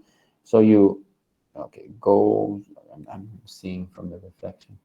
Okay, so then you just pull this out and okay, you practice. Okay, Dadati, Pratigrishnati. So you practice a little bit and then okay, the bus is coming, finish. At least you've practiced 2-3 minutes here and there. So in this way, throughout your day, you find some little time slots, because if you don't, even though you have 2-3 minutes and your mind is vacant and you have nothing to do, you'll go and do something else. You'll take your phone and you'll watch some nonsense on YouTube or something, you know. So you must protect yourself even in those small gaps of time. So I find that this is a good thing. Okay. So all right, let me see in the comment section. There was okay. Oh, there's a lot I did not see. Okay, so Asat Sangha Tyag Vaishnava Achar. Yes, we must give up the company of non-devotees. I said I was going to touch this topic. We did not touch it yet. So I'll see if we have time. Hare Krishna Prabhuji, how to control negative thoughts and how to achieve Krishna consciousness, Prabhuji. So everything is there in the session that we were saying now, actually. It's the mind, you know, negative thoughts come from the mode of ignorance. Even passion, actually. Mode of passion means thoughts for sense gratification, you know. Negative thoughts like depression and so on, this is all from the mind of ignorance, the mode of ignorance. So we have to purify the mind, and this is only done by Shravanam Kirtanam. There's no other way. And this Shravanam Kirtanam is done more easily in the presence of devotees. Just like now, Shravanam, I've been speaking for you know, almost 2 hours. You've been listening for almost 2 hours. Now, if I was alone, could I speak that much? Could I write an article for 2 hours? Or no, I could not. So because I'm with you, by your influence, I'm being purified. Similarly, maybe you would have read Prabhupada books maybe for only 10 minutes or 20 minutes and you will have stopped. But because we're together here, it's more engaging and you're listening for much longer. So therefore, Shravanam Kirtanam is definitely more easily practiced in the association of devotees. So to control negative thought, it's not something that's going to come about in one go, but definitely you can do it.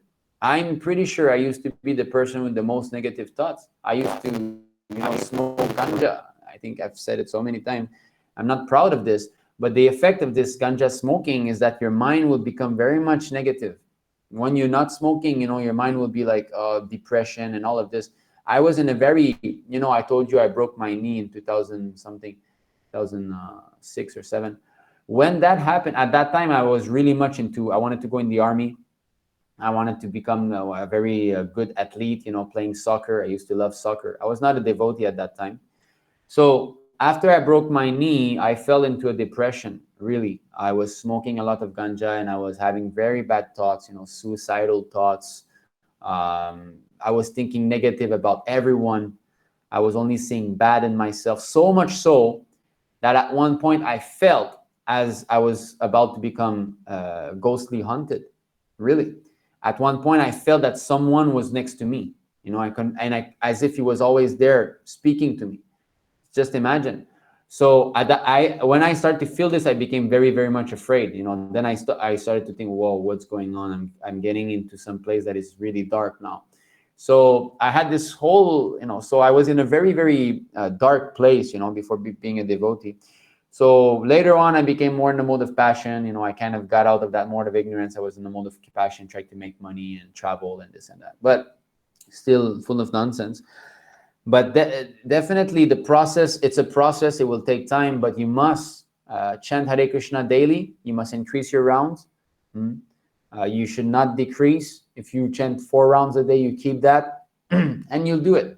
Just like how do you get muscles? You must go to the gym or at least lift weights at home, and you must do it every day.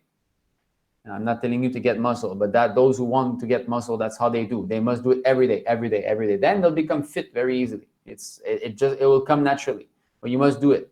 So that's why we're speaking today about this steadiness of having a one day that you do always. So waking up in the morning, taking shower, chanting Hare Krishna, and so on, so on. Another important thing is to only eat Krishna prasadam. If you eat food that is not offered to Krishna, that will agitate your mind, and you won't be able to get out of negative thoughts. So all your food should be offered to Krishna. If really you're caught up that you cannot do anything else, definitely you should not touch meat, fish, egg, onion, garlic. All this stuff is in the mode of ignorance. It will only add up to your depression or negative thoughts, whatever. And if you're caught up, you really have absolutely no other means, then at least your vegetarian food, you should pray to the Lord. My dear Lord, please help me to only eat your prasadam, and thank you so much for supplying me with these vegetables, these grains. At least you should pray, make a prayer before you eat, But the standard should be that we cook for ourselves, or at least we eat prasadam cooked by other devotees. Prabhu, can we eat bread? Is it sattvic food or rajasic food? Bread is sattvic, unless it's the kind of bread that has, I don't know, sometimes they eat weird kind of bread, that's been there for years. Some country in Europe, they have this. But bread is sattvic because it's grains, Grains is sattvic, so there's no harm. Best thing though is fresh bread that we do, chapatis, puris, all this stuff is better. Then if you buy bread from outside, first thing, already it's contaminated because it's not prepared by devotees. But what to do. Sometimes we buy things of course, when you buy things with money, it becomes purified because Shastra says like that. Prabhupada mentioned that many times. If you buy something with your money, it becomes purified. For example, Shastra says you cannot offer to the deity something that was seen by an untouchable. But everybody's an untouchable now. So how do you do? That means when you buy it, it becomes purified. Then it's worth offering. But food means grains, fruits, vegetables, milk, sugar, these things. Meat is not food. That's food for animals. Food means food for human beings. So it's okay, but best thing if you can prepare your own chapatis and so on, that's the best, because yeast is not very good. Prabhupada said we should not be using yeast. Now I'm saying this, but here even we're doing pizza, we still use yeast, But there's a way to not use yeast, with yogurt, or so you can make your ferment without yeast. I stopped drinking milk cause got nose problems. This is Sami Prabhu. Thank you, Prabhu, for telling this. We'll start mixing with turmeric and make it very hot. Yeah, that's the trick. Put a lot of turmeric so that it becomes yellowish and very hot, and drink it. You tell me how you feel after that, because I was always afraid also of drinking milk because of the same thing, But just before the class, now I drink huge cup of milk, so I'm not afraid anymore. Okay, Dimitri Prabhu. I read on the phone only at work. Just turn on flight mode and read and making notes if I found something interesting. Yeah, that's good. I'm not saying, of course, don't read on the phone. That's good, because at work sometimes if you pull out the Bhagavatam, everybody's going to look at you, right? So on the phone, it's definitely more convenient. I actually also read on the phone. I have, I'm reading Bhagavatam at the moment, and I have the books, right? Books from Prabhupada. So I follow. So wherever I am on the book, in the book, then I follow with this. And let's say if I'm outside, sometimes I want to read, I also read. I read on the phone a bit. And so I follow both where I am. And we have, on this also, you have so many books, right? You have the whole library, you see. And I have other books also. This is Srila Bhaktisiddhanta Saraswati. This is Bhagavad-Gita. Of course, I'm not telling you to read those. Best thing is you focus on Prabhupada's books. But, I have those also. This is actually Vishwanath Chakravarti Thakur's commentary on the Bhagavad-Gita in the 11th canto of Bhagavatam. And there's also Bhaktisiddhanta Saraswati comments. So 2 commentaries on each verse, Nityananda. So those are all books that I bought recently. That's why they're on top here. But here are all of Prabhupada's books. So it's all Prabhupada's original books, So definitely also have Prabhupada books on your phone. That's good. And like Dimitri Prabhu said, it's very convenient when it comes to saving, because you just highlight, you save in your app, and you're making good notes like this. But when I'm at home, definitely it's Prabhupada's books. I really enjoy more the feeling on having a physical book. And I have this version of Shimat Bhagavatam here, which is the latest one. A canto is 1 book. This is Canto 3. So actually the pages are so thin. You see how they fold? They are very, it's like biblical. Oh, yes. So yeah, Sami Prabhu's got the same. So you know how thin they are, so thin. And I think Dimitri Prabhu also the got. 4th canto, which is consists Yes. of 3 books. Hey, boy, it's a Bhagavatam party. Yeah. Right. So that one is a nice one. I really like it because the letters are so big. It's very easy to read. And the page is big. It's very scholarly, and you have the whole canto here. Of course, this you cannot bring outside though. For outside, sometimes I also bring, and it's the small blue version, right? This one. So those are pocket, not pocket size, but they can be fit in a bag very easily. So sometimes if I go travel or something, I bring those with me. They are very lightweight. 1 canto is generally separated in like 3 books, 4 books, and yeah, so that's it. So it's easier to. So of course, I'm not telling you have to buy 2-3 sets of Bhagavatam just for this. What you have is what you use, right? But somehow or other, we have it here. This is from the temple. The red one is my personal one that I bought. Actually, I begged for it from krishnastore.com. I contacted the devotee, and I told him, yeah, we're preaching here in China. We need another set of Bhagavatam. He said, okay, I'll send it to you. So I was like, yeah, Haribo. So he sent it. Yeah, very good. Okay. Himanshu Prabhu, yes, Prabhu, this happens when it becomes more interesting while reading. Yes, and that is actually that means you're doing properly. If you develop taste in reading, that means you're doing properly. What is that verse in the 1st canto that speaks of this? Any one of you knows? Developing a taste for hearing. One of the very famous verse, and it's the beginning of Bhagavatam. Dharma sanusthita pumsam vishwaksena kathapiya. What is this number? I guess 127 or 128. Yeah, okay. Let me see. 1, 2.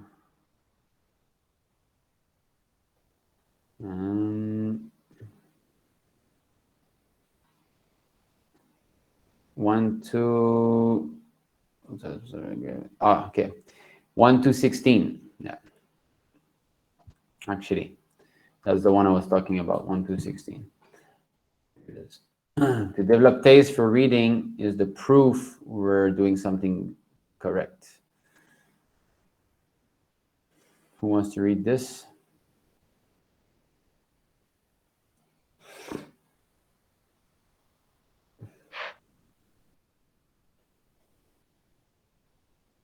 Advise born sages, by serving those devotees who are completely freed from all vice, great service is done. By such service, one gains affinity for hearing the messages of Vasudeva. Yeah. So how do we gain affinity to read or hear about Krishna? It's by service to Srila Prabhupada. By serving those devotees who are completely freed from all vice, great service is done. So Srila Prabhupada or any of his servants, we will develop this. So if we're actually following, what does that mean, serving Prabhupada? Serving Prabhupada means following his instructions. That's real service. Not mouth, lip service, but actual service. So, and what is following the instruction? Again, we come back to the same topic today.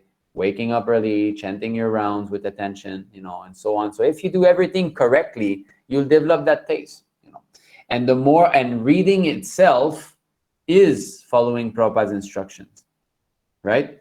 So because some people might be reading, but they don't want, they disobey Prabhupada, they won't get real taste. But if you're reading and you're sincere, that itself will be purifying. And therefore, the more you do it, the more it'll become blissful. So even though you don't feel like reading, you should force yourself to read. We're fortunate. We've got a male body. So with the male body, we have, higher intellect. So it's easier to realize these books. Of course, Matajis also, it's not that Matajis cannot realize, they can. After all, it's a spiritual process. It's not a material. But from my personal experience, I see that most devotees don't read. Most devotees don't read. And more Matajis don't read than Prabhus.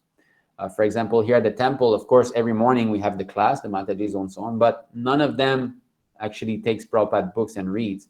There's Labanga Mataji who listens to classes, and that's a very good thing that she does. She has got her portable speaker, and she's always, when she takes walks or what, she always turns that on, and it's all the classes translated in Chinese, or Prabhupada's books. I think it's a devotee who reads out Prabhupada's books in Chinese. So that's very good. So she's doing it also. So it's not that Matajis cannot do, but generally we see that Prabhus are more inclined to study seriously the books, So since we're performing devotional service in a man's body, we have got this opportunity also. But again, Matajis are not blocked from doing that.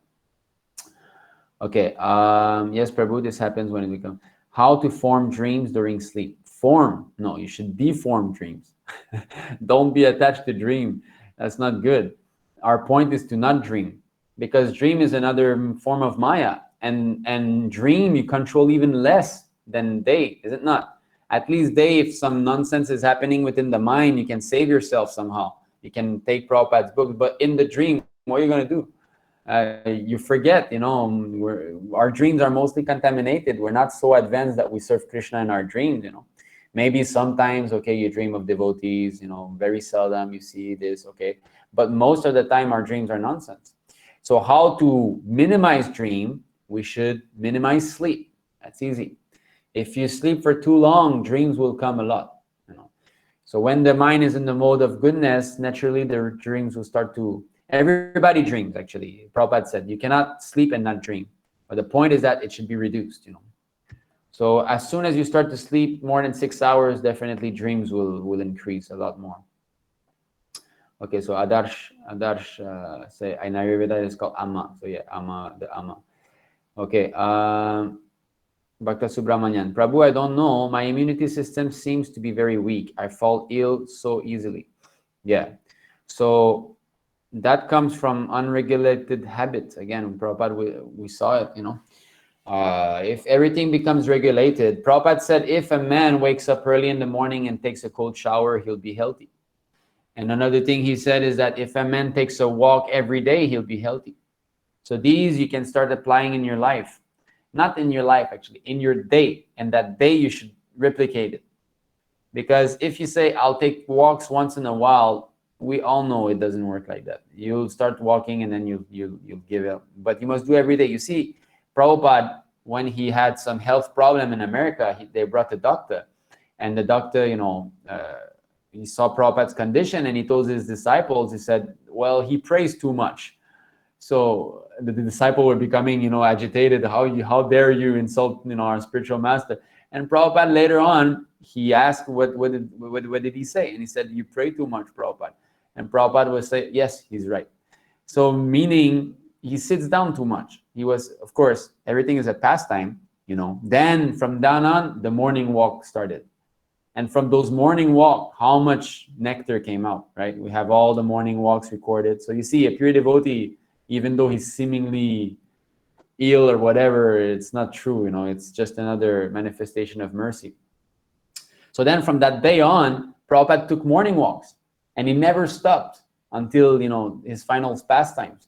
So that is how we should be, that if we want to be healthy, we should take morning walks every day. If you want to do it, then you do it, and every day you do the same thing.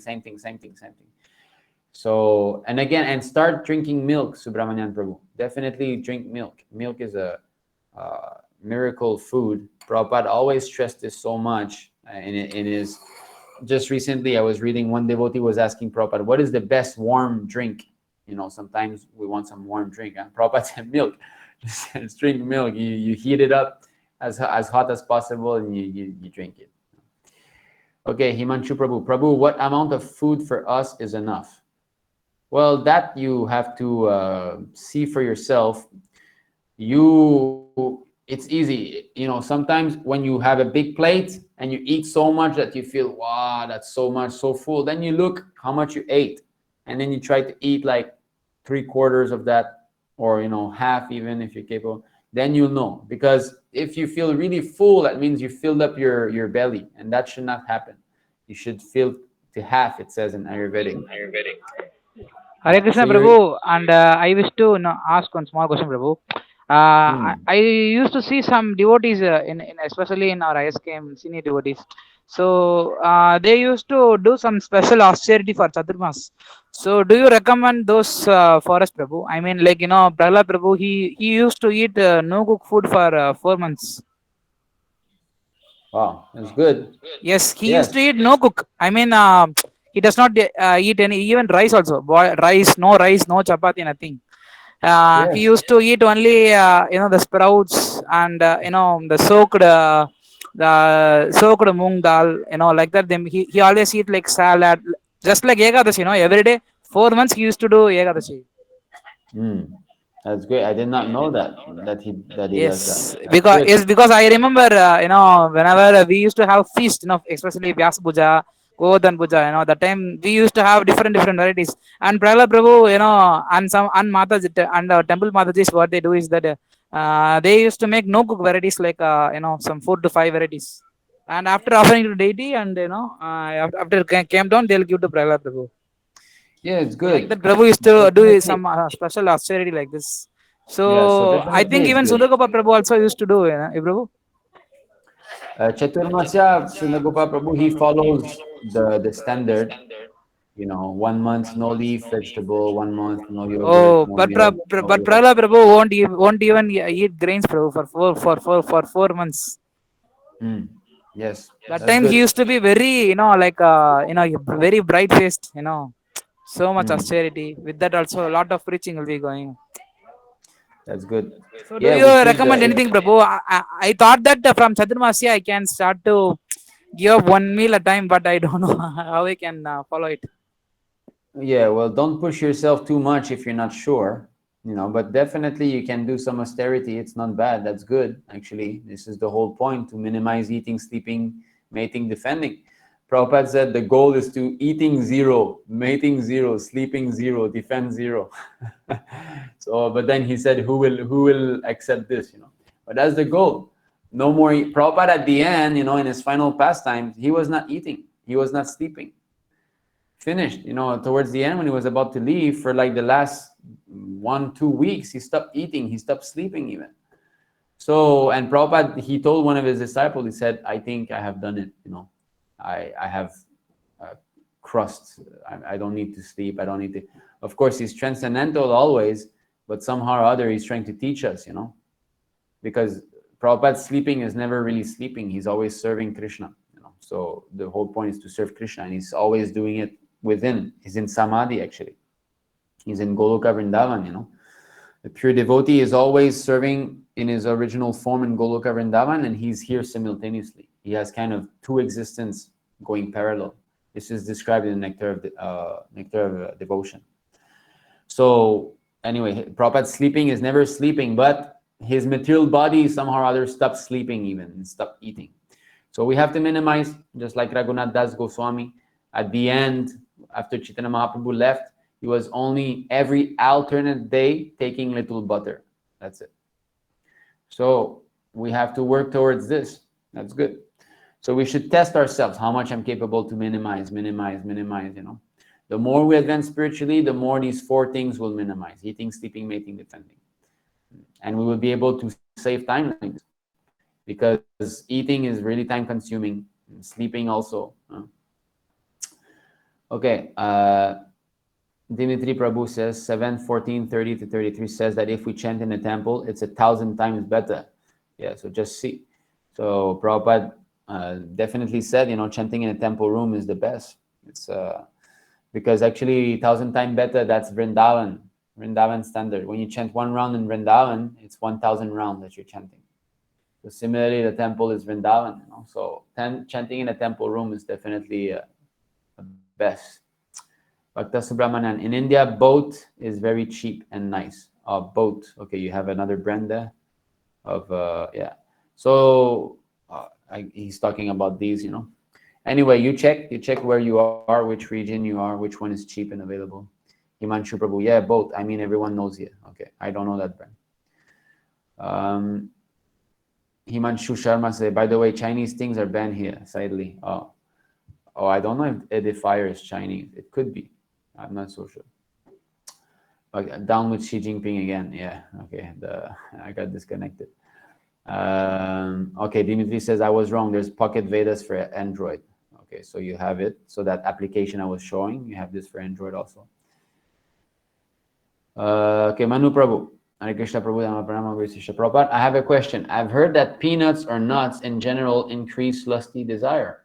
But I saw a video of Prabhupada memory where Srila Prabhupada said, if have your daily diet as Iṣṭagoṣṭhī and eat peanuts and cashew nuts, you'll be a strong preacher because it's easier to digest than grains, which takes more energy.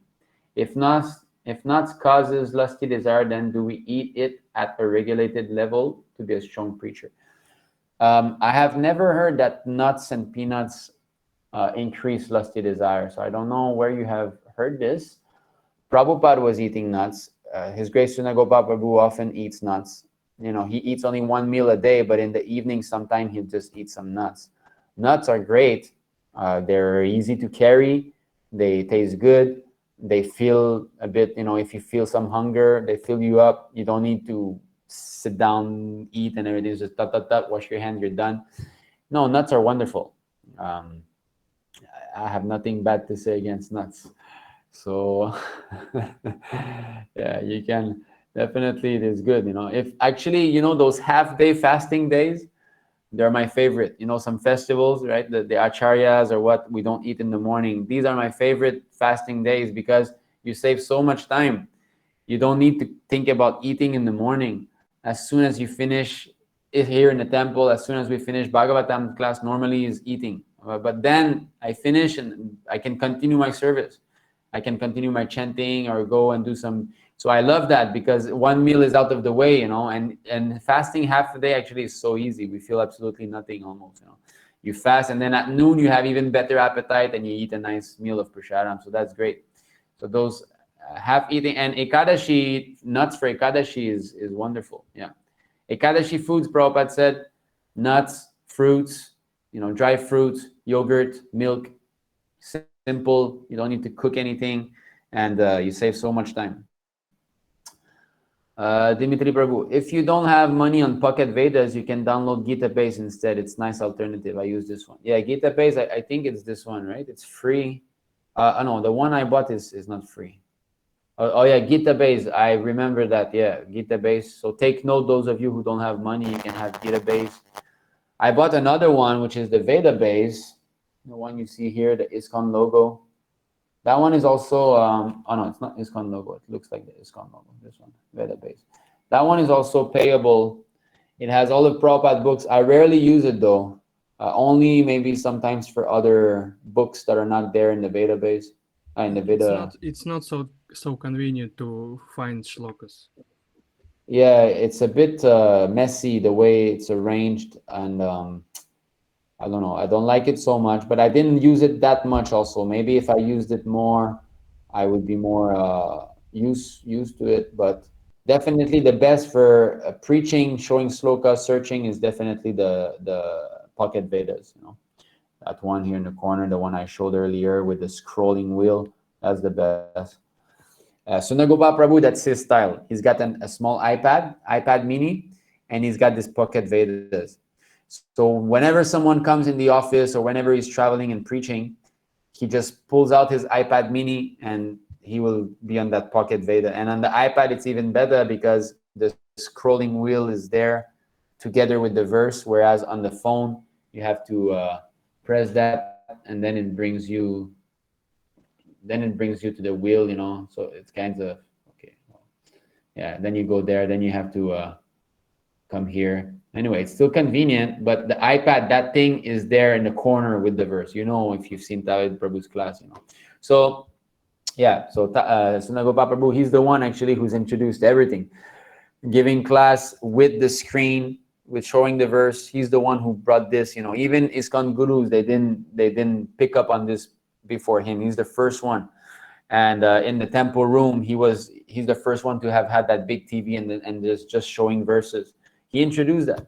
Actually, Sunagopal introduced this on our planet. You can imagine, you know, he's the first one who picked up on that. And then online preaching, sharing the screen and sharing verses, he's also the first one who did it. Other ISKCON gurus, they have got their things, but normally they'll prepare a PDF, you know, and then they'll press just next. They do like a small presentation, like a 12-year-old kid, you know. So, but to find verses and link and everything, there's no one else who could do it like Sunagopal Prabhu. Of course, you know, Tavid Prabhu now, he's also a master at this, but he got trained by Prabhu, you know. Okay. Also can download Pocket Vedas cracked version from web. Okay, Himanshu Prabhu is a transcendental hacker here. Cracked version from web. I don't know how you can do this. Anybody who wants a crack download Pocket Vedas, you contact Himanshu Prabhu. He's got it. Thank you, Himanshu Prabhu. I'll contact you very soon.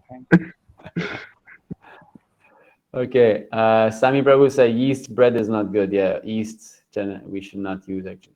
Raj Prabhu, I forgot to inform Kailash Bhajantri is a new attendee today. Oh, okay. Is he still here? I don't know if maybe the session is getting, Kailash Prabhu, so you're still here. Thank you very much for joining the session. We hope that you are appreciating. Where are you from, Kailash Prabhu? Prabhuji, I am from India, Karnataka. Oh, Karnataka. Oh, great.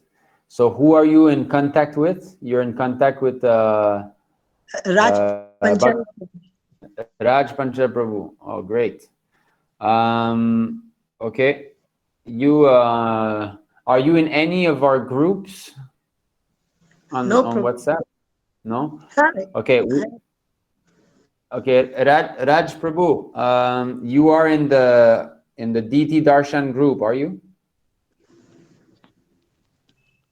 Raj Yes. Prabhu. Yeah. Okay. So please add him in that DT Darshan group. I don't know if you're an admin. Let me see. Thank you, Prabhuji. Are you sure you're there, Raj Prabhu? In that group, Subramanian the Prabhu is ISKM admin. Global DT Darshan. Are you in that group, Raj Prabhu? Yes. So how come I cannot find you? Your name, Subramanian Prabhu said he Raj. will I add type him. Raj. Yeah, but if he's not an admin, he won't be able to add. That's why I'm saying. Okay, you Admin. who? What is your name on WhatsApp? How come I cannot find you, Raj Prabhu? Raj. What is your Oh, phone I number? might not be there. I might not be there. Oh, okay, you're not there. That's why. Okay, let me add participants. Raj. Okay, so Raj, I'm adding you to the group here. Okay, so actually, when newcomers come, this is a good group to add them first because they'll be receiving all the links to our live classes. You know, Oh, and okay, now I'm gonna make you an admin. Make group admin. Okay, so Raj Prabhu, now you're an admin of that group, so please add him. So Kalesh Prabhu, you'll be added to that group. You'll be having all the links to our live classes. So try okay, to Prabhuji. attend as many Okay, as you Prabhuji. can. Okay, Prabhuji. Thank you, thank you. Thank you, Prabhuji. Okay, where are we now? Raj Panchal, he wanted to know about yogic siddhis, and I told him it won't lead to peace, so may you elaborate on this, please. Okay, now this is a big topic. We're already 2 hours and 25, 2 hours 15. But yogic siddhi, yes, there's an eightfold yogic siddhi, and it's not very important. Actually, a pure devotee will naturally develop the eightfold yogic siddhis. So just become a pure devotee, and you'll get all of these anyway. But this is distraction on the path of devotional service. We're after developing, love for the Lord. This is bhakti yoga. This is the highest, and these are only distractions because they are material desires. If you develop some yogic siddhi, then you want to use those things. Not that you have them and you don't use, right? And you start to want to control people and so on. Why these Sadhguru and all in India, they have so many followers? And because they were yogis before. They went to the Himalayas, right? They meditated, and then they got bored and they came down. But they did gain some siddhi, some yogic power. Otherwise, how is it that they can cheat so many people? Well, they're controlling somehow or other. So we're not after all this. Please don't waste your time. Krishna in Bhagavad-Gita, he speaks in the 6th chapter of this meditative process. In the last verse, he says, the greatest of all yogi is one who abides in me always, who's my devotee. So a bhakti yogi, a devotee of the Lord, he's the highest of all yogi. So please do not waste your time on this. Okay. Vishnu, Hare Krishna, I have to leave. Thank you. Okay, Vishnu Prabhu left. Prabhu, how to balance our spiritual and material life, student life. So as I said, we spoke of it. We gave some tips. Always try to hear Prabhupada's classes. Always try to read when you have time. Always try to associate with devotees in those groups. Come to those lectures. If you increase that, you'll be able to balance slowly. Subramanian Prabhu, Hare Krishna. I generally use an Amazon Kindle in which I have loaded all original books of Prabhupada. Is that fine? Yeah, of course. I'm sure you know that it's fine because this is, Talavid Prabhu said, is the best of both worlds because you don't get distracted by all the apps on the phone and you have all the books in one place. So an Amazon Kindle, you have only Prabhupada books, so that's very good. Yeah. Dimitri Prabhu, I'm more or less adapted to sleep for 6 hours, but another bad habit is developed. Sometimes I have to take a nap and waste about 90 minutes on it. Yeah. Of course, sometimes we feel more tired, but at least, if we keep that 6 hours of sleeping time at night, then it's a good, you know that this is what you should be requiring. So if you feel tired during the day, then you know that there's something you're not doing good, or you're not doing enough of a good thing, you know, because you should be fine with 6 hours. That's the whole point, because more than 6 hours, Prabhupada in that purport, we did not read it. Actually, we skipped that. But Prabhupada is saying if you sleep more than 6 hours, you're influenced by the mode of ignorance. So where is the mode of ignorance coming from? That should be the question. And then is it I'm eating too much? Is it I'm not doing this? I'm not chanting properly or something? So then you try to rectify your activities during the day. And by twitching here and there, at one point you, oh, okay, now I don't need to sleep anymore. So it's a good test. But even if you take some nap, a good thing when you take nap, try to lie down maybe on the couch or somewhere that you won't sleep very nicely, you know.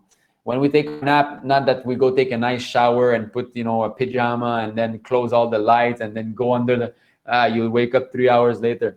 You know, take a nap means you lie down somewhere, you feel tired, okay, you just lie down a bit. And then when you wake up, then just wake up. Don't check, oh, how long you just wake up, you know. If you slept 1 hour, never mind, you wake up. If you slept 2 hours, all right, maybe too much, but, you know, wake up. So in this way, don't get too comfortable where you sleep. At least that's my tip, you know. I just lie down somewhere on a couch or something. Sometimes even if I feel tired, my son is playing with his toys or something, I'll just lie down next to him. I know I cannot sleep well with him next to me, you know, but still I'll fall asleep, let's say 20 minutes, and then he'll make some noise and he'll wake me up. So Prabhupada called that a power nap. Power nap means, you know, at least you get some 15, 20 minutes in, and then you wake up again, okay, wash your face, and you continue. Okay, all right. I think that's a wrap up. Anyone wants to say something? Or maybe a quick question. If there's a question, we can answer fast. Anyone wants to add any tips, practical tips?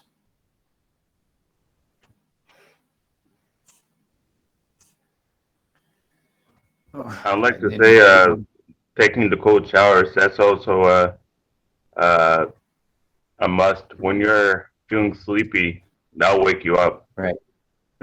Yes, very good.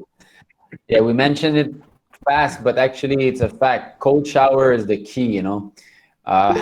If you take a warm shower when you wake up, forget it. You'll feel drowsy whole morning. But if you get a cool shower, it should be as cold as you can endure without falling sick. Not that you take a cold shower and you fall sick, you know, but so as cold as you can endure. Start with the feet. That's where you start, you know, you start with the feet, because if directly on the head, and you're done, you know, you'll start sneezing and you'll waste your whole day. But so you start on the feet, and then you test, and then you come up, okay, and like this. And another thing, you know, actually soap, Prabhupada was not much of a believer in soap, you know. Water is actually purifying enough. Soap can be used, but not that always. Actually, you know, in Manu Samhita, it describes how we can clean ourselves. You know, there's regulations concerning, and they never speaks of this soap. Water, running water on the body, if you just rub everywhere nicely, you're cleaning yourself, you know. But soap you can also once in a while, not that I'm saying don't use soap, but it's not something that is necessary always, you know. So that's another thing, you know, that of course this we could show quotes and letters from Prabhupada to study more, but I'm just mentioning it quickly here, you know. The thing is that we should be as simple as possible to maintain the body in the most simple way. Not that, you know, when we have like 4 bottles of shampoo, 3 types of soap, and you know, it's not needed. You know, simple and natural soap, you know, sandalwood or a bar, or something that's easy. And yeah. So yes, thank you very much, Manu Prabhu. Cold shower, that's very good to wake up in the morning. Okay, anything else? Prabhuji, I want to know tips for study, Prabhuji. Sorry? I want to know about tips for study, Prabhuji. I am student.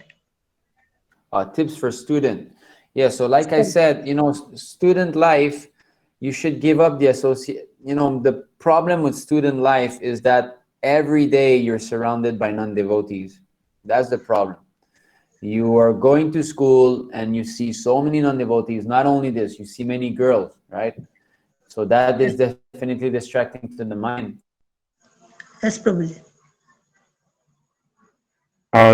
Do you mean study as in like studying the scriptures, Prabhu?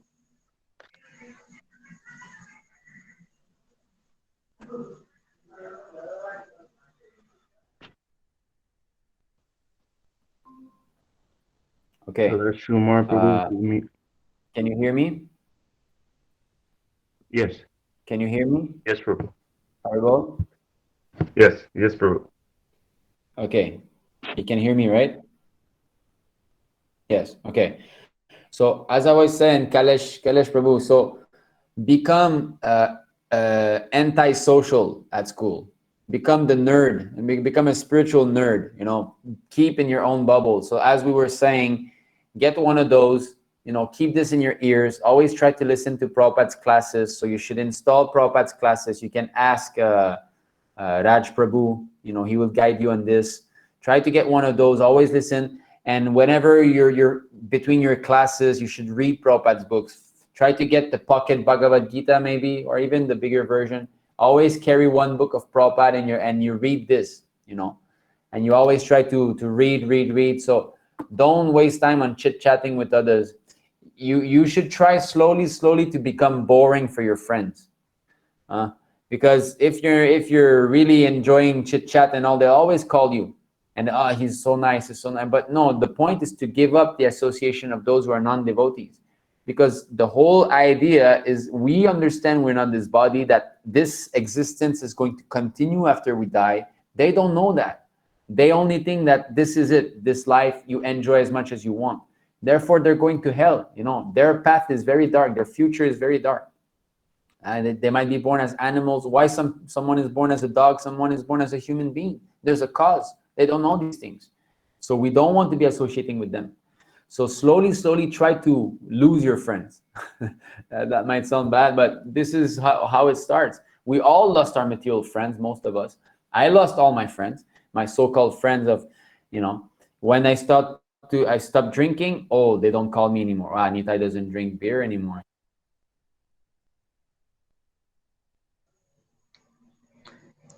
Thank you, Prabhu.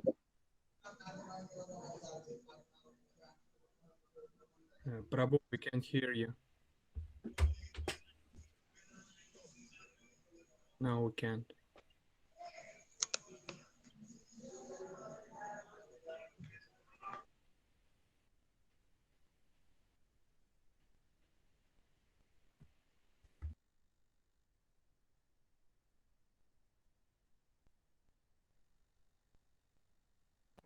Okay, can you hear me now? Yes, Prabhu. Yeah, this wireless microphone died. I'm using computer now. So as I'm saying, you should start losing your friends one by one because they're not interested in becoming Krishna conscious. Or you can try speaking to them a little bit about that. Look, I've got this book. Why don't you read it? Best, if you see one friend who's interested, best thing is you give him a book, Prabhupada book, and he starts to read. So always try to read, always try to listen to Prabhupada, try to eat only Krishna Prasadam, associate with the devotees, Raj Prabhu, right? So, yeah, so okay, here there's a purport shared. So conquering the world by means of material education is not desirable. If one engages himself in devotional service, his education is perfected. Yeah, so that is real education, to become a devotee. So, of course, I'm thinking of making actually a series of classes concerning tips for students, because there's a lot of you who are in this situation, and I know that many other devotees around the world would like to learn about that.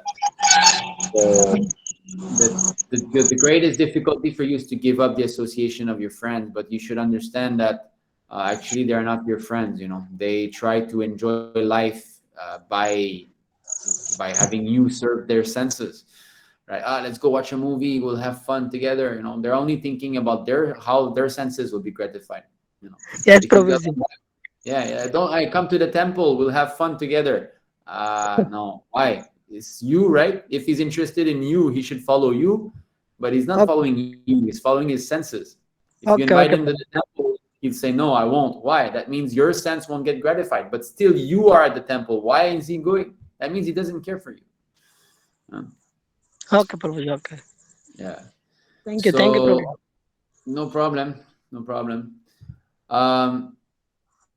Okay, Udit Prabhu, you're asking tips for taking notes. First of all, you should find a good note-taking app. I use Evernote. Evernote is a little bit not complex. If you use it, you'll get used to it. But any note, and when you read, then you, like I said, you should have an application like we've shown, Pocket Vedas, or and then you just copy paste.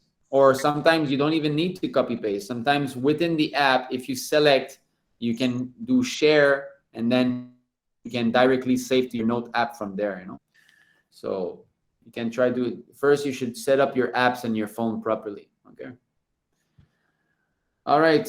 Okay, Manu left. I think it's maybe he got some engagement.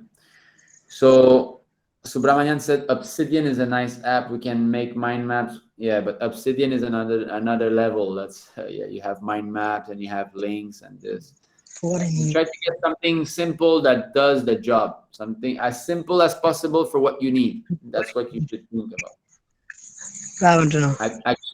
Actually, even if you have an iPhone, even the Note app, that one is also good. If you know how to use it, that's also nice.